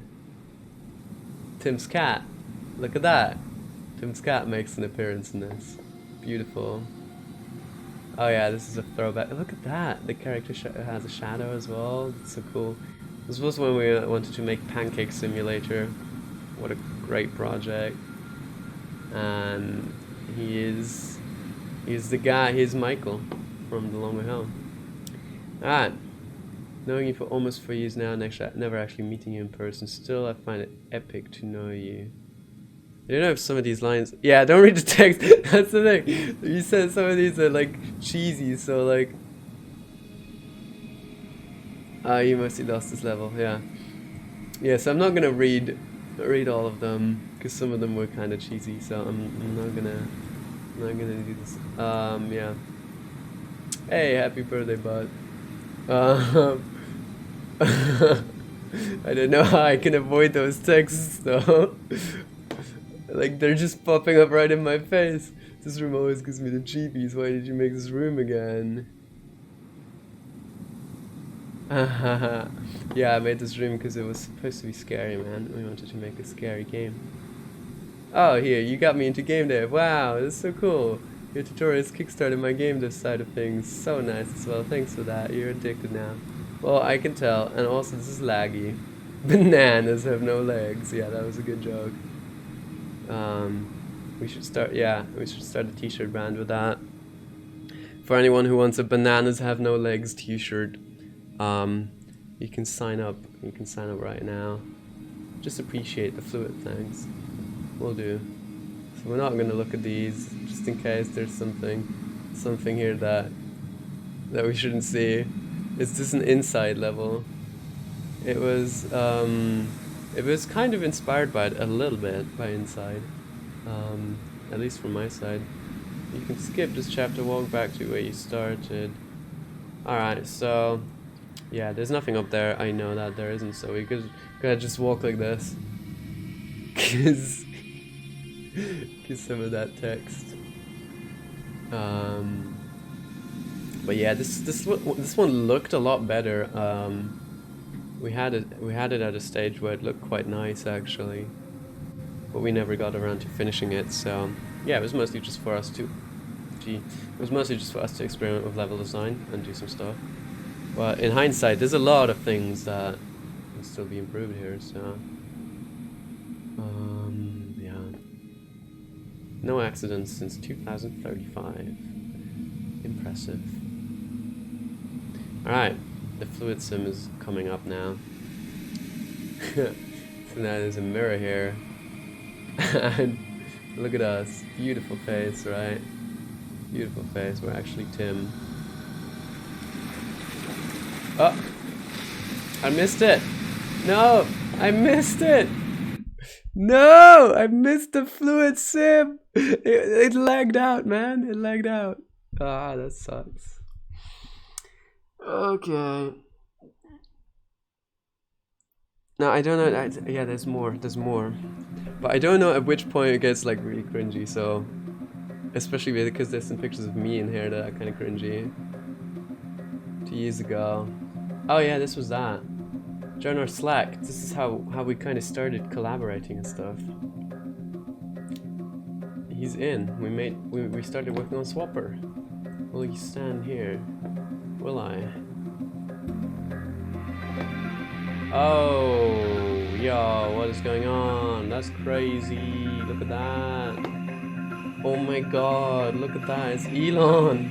It's Robo Elon Musk. Hell yeah, that's, if you haven't played that game, then you don't know what I'm talking about right now, but you should play it. Yup. And this picture was never supposed to be public, but there we go. I don't care right now anymore. Oh yeah, more cringy pictures, even better, awesome.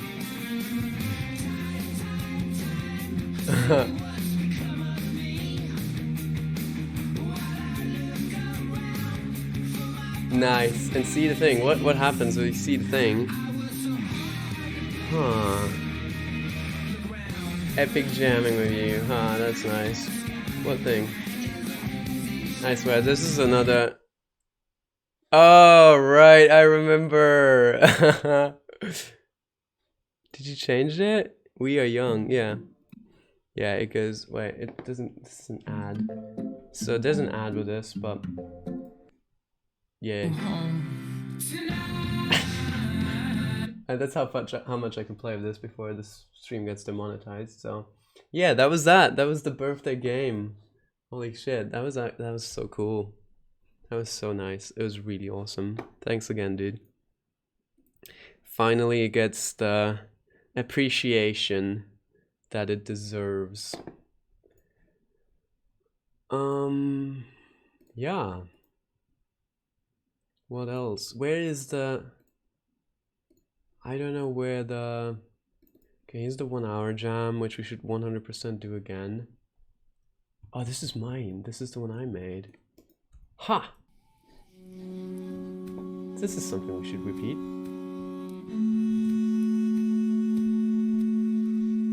Oh yeah, I also gotta be careful with this music, but... Alright, this is... Yeah, it's not that good. But we tried to make a game in an hour, and we tried to do like... We tried to check, or try to see how much we can do in an hour. It's kind of the games that turn out, how they turned out. Oh, this one. This one's old.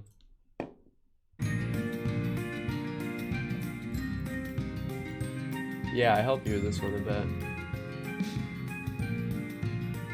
Always wanted the same.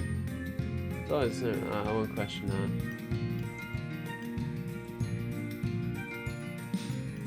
Then that says level in my Discord. Alright, let's have a look at that one. Maybe it's this one. I'm sure I have it already because I played it recently. So it might be this one, level BGE. Let's see, let's find out. Are you guys still enjoying this? I hope I'm not boring you. And also this is kind of off topic at the moment with what we announced, but there it is. Hope I'm not boring you guys. This one is big. So this was a big boy.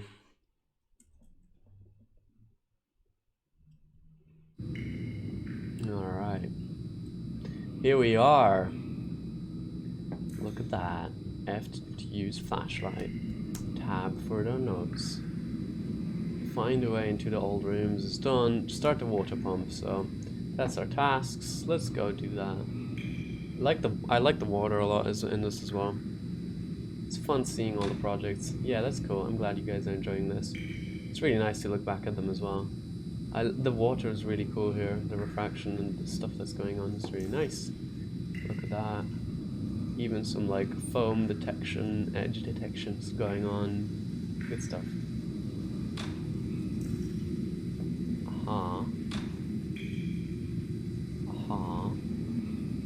It's very dark and spooky. It's good. Good stuff. So we gotta turn on the pump. Oh, have we done it? Yep. Alright, get the keys. Let's see, where are those keys? Here's an open room. Okay. Oh. So upstairs, we gotta go upstairs. Let's see. Alright. I guess this way is upstairs. Oh Jesus, what's going on here? Whoa! Okay, dude, are you good? You good? Man. Yeah, this is made by OB01. You can check out his YouTube channel as well. He makes a lot of these like random small experiments and stuff. And as you can clearly see, he's quite good at what he's doing. So yeah, go check him out. And currently we're working together on our big game, The Long Way Home. So yeah, if you haven't heard of that yet, you should definitely check that one out as well. More can be found on my channel. Heh, little plug in there. This looks really cool. I like the assets you're always getting for this type of stuff. It's really nice. This wall texture is the wrong way around, but you know what? I'm not gonna bother with it because my stuff isn't nearly as good as this.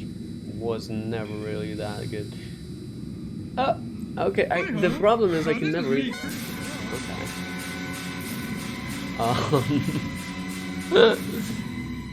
Man, the cutscenes in this. Look at those cutscenes. You've seen it before. Yeah, I played this before. Maybe he shared this one. Oh Jesus. Oh, this is some heavy. What are you saying, mister?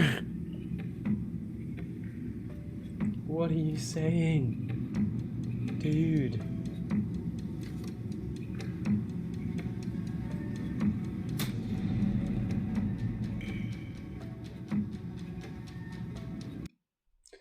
That's it. That's it. Can we not promote Minecraft accounts in the chat, please? That's really not what this is for. Cool, that was that. That was that game. Really nice. Good job. Really good job. Yeah. That's all I can say to that. I don't think I have any other games to really show. Like all of my projects again are on my other PC. All my other games are on the PC, so yeah, I can't really show anything. All of these, I only have the exe files here. So yeah, that was that. That was checking out the games. If you guys want me to check out some of your projects in the next stream, make sure to send them to me. You can send them to me by email, is probably the best. I'm going to pop my mail in here, and then you can send me your games submissions, and I will make sure to check them out in the upcoming streams. Alright, so that's gonna conclude our stream for today, because I gotta get up early tomorrow. I've started a bet with a friend of mine who's gonna get up earlier in the morning, just to make sure that we both get up kind of out of bed early and stuff. So I gotta make sure I get some sleep. But yeah, we're gonna keep going with this. I'm not gonna touch this off stream. I'm gonna keep going on stream. So the next time I will probably work on this will either be on Thursday, which is my regular streaming schedule, or next Tuesday at the same time as this. Keep an eye out on my YouTube channel as well. I will post an announcement there before I stream, and also announce the stream on there before it goes live. So yeah, that's something you can keep an eye on if this was interesting to you and fun. Oh yeah, and please upload the games to Drive or Dropbox or something so I can download them and check them out, or even better, itch.io or something. Do I only accept games made in UPBGE and Armory? Good question. I think for now, yes. And then we're going to see if there is enough submissions. If that changes, I will let you guys know as well. And generally, I'd say like for now we're gonna go with BGE Armory only, maybe Unreal stuff as well. Actually, you know what? Okay, send me whatever games you have. Yeah, send me whatever you have, and that will be fine. And yeah, and try to send them to me as an executable, an exe file, so that I can get them to work. But yeah. That was, wow, okay, what is going on? I glitched it. Huh, fun. How's that? Yeah, I'm glad you guys enjoyed the stream. It's gonna be really cool. I think actually before next stream I might prepare the animations for the character, so that you don't have to watch me doing all of these, unless you really enjoy watching me animate and stuff. Because if you do, then I can also show how I'm making all these animations. If not, I'm gonna skip that step and just do it off stream. Up to you. Cool. Thanks for joining the stream, guys. And I'll see you on Thursday. Thursday evening, same time as usual. Also, before I go offline, check my Discord once again. Let's see. Yep. Okay. I'm gonna get to you with back with that stuff after I'm ending the stream. All right. Bye everyone. Thanks for stopping by. I'll see you on Thursday, and have a good evening. Have a good night. Have a good day. Whatever. Wash your hands. Stay safe, and yeah, be cool.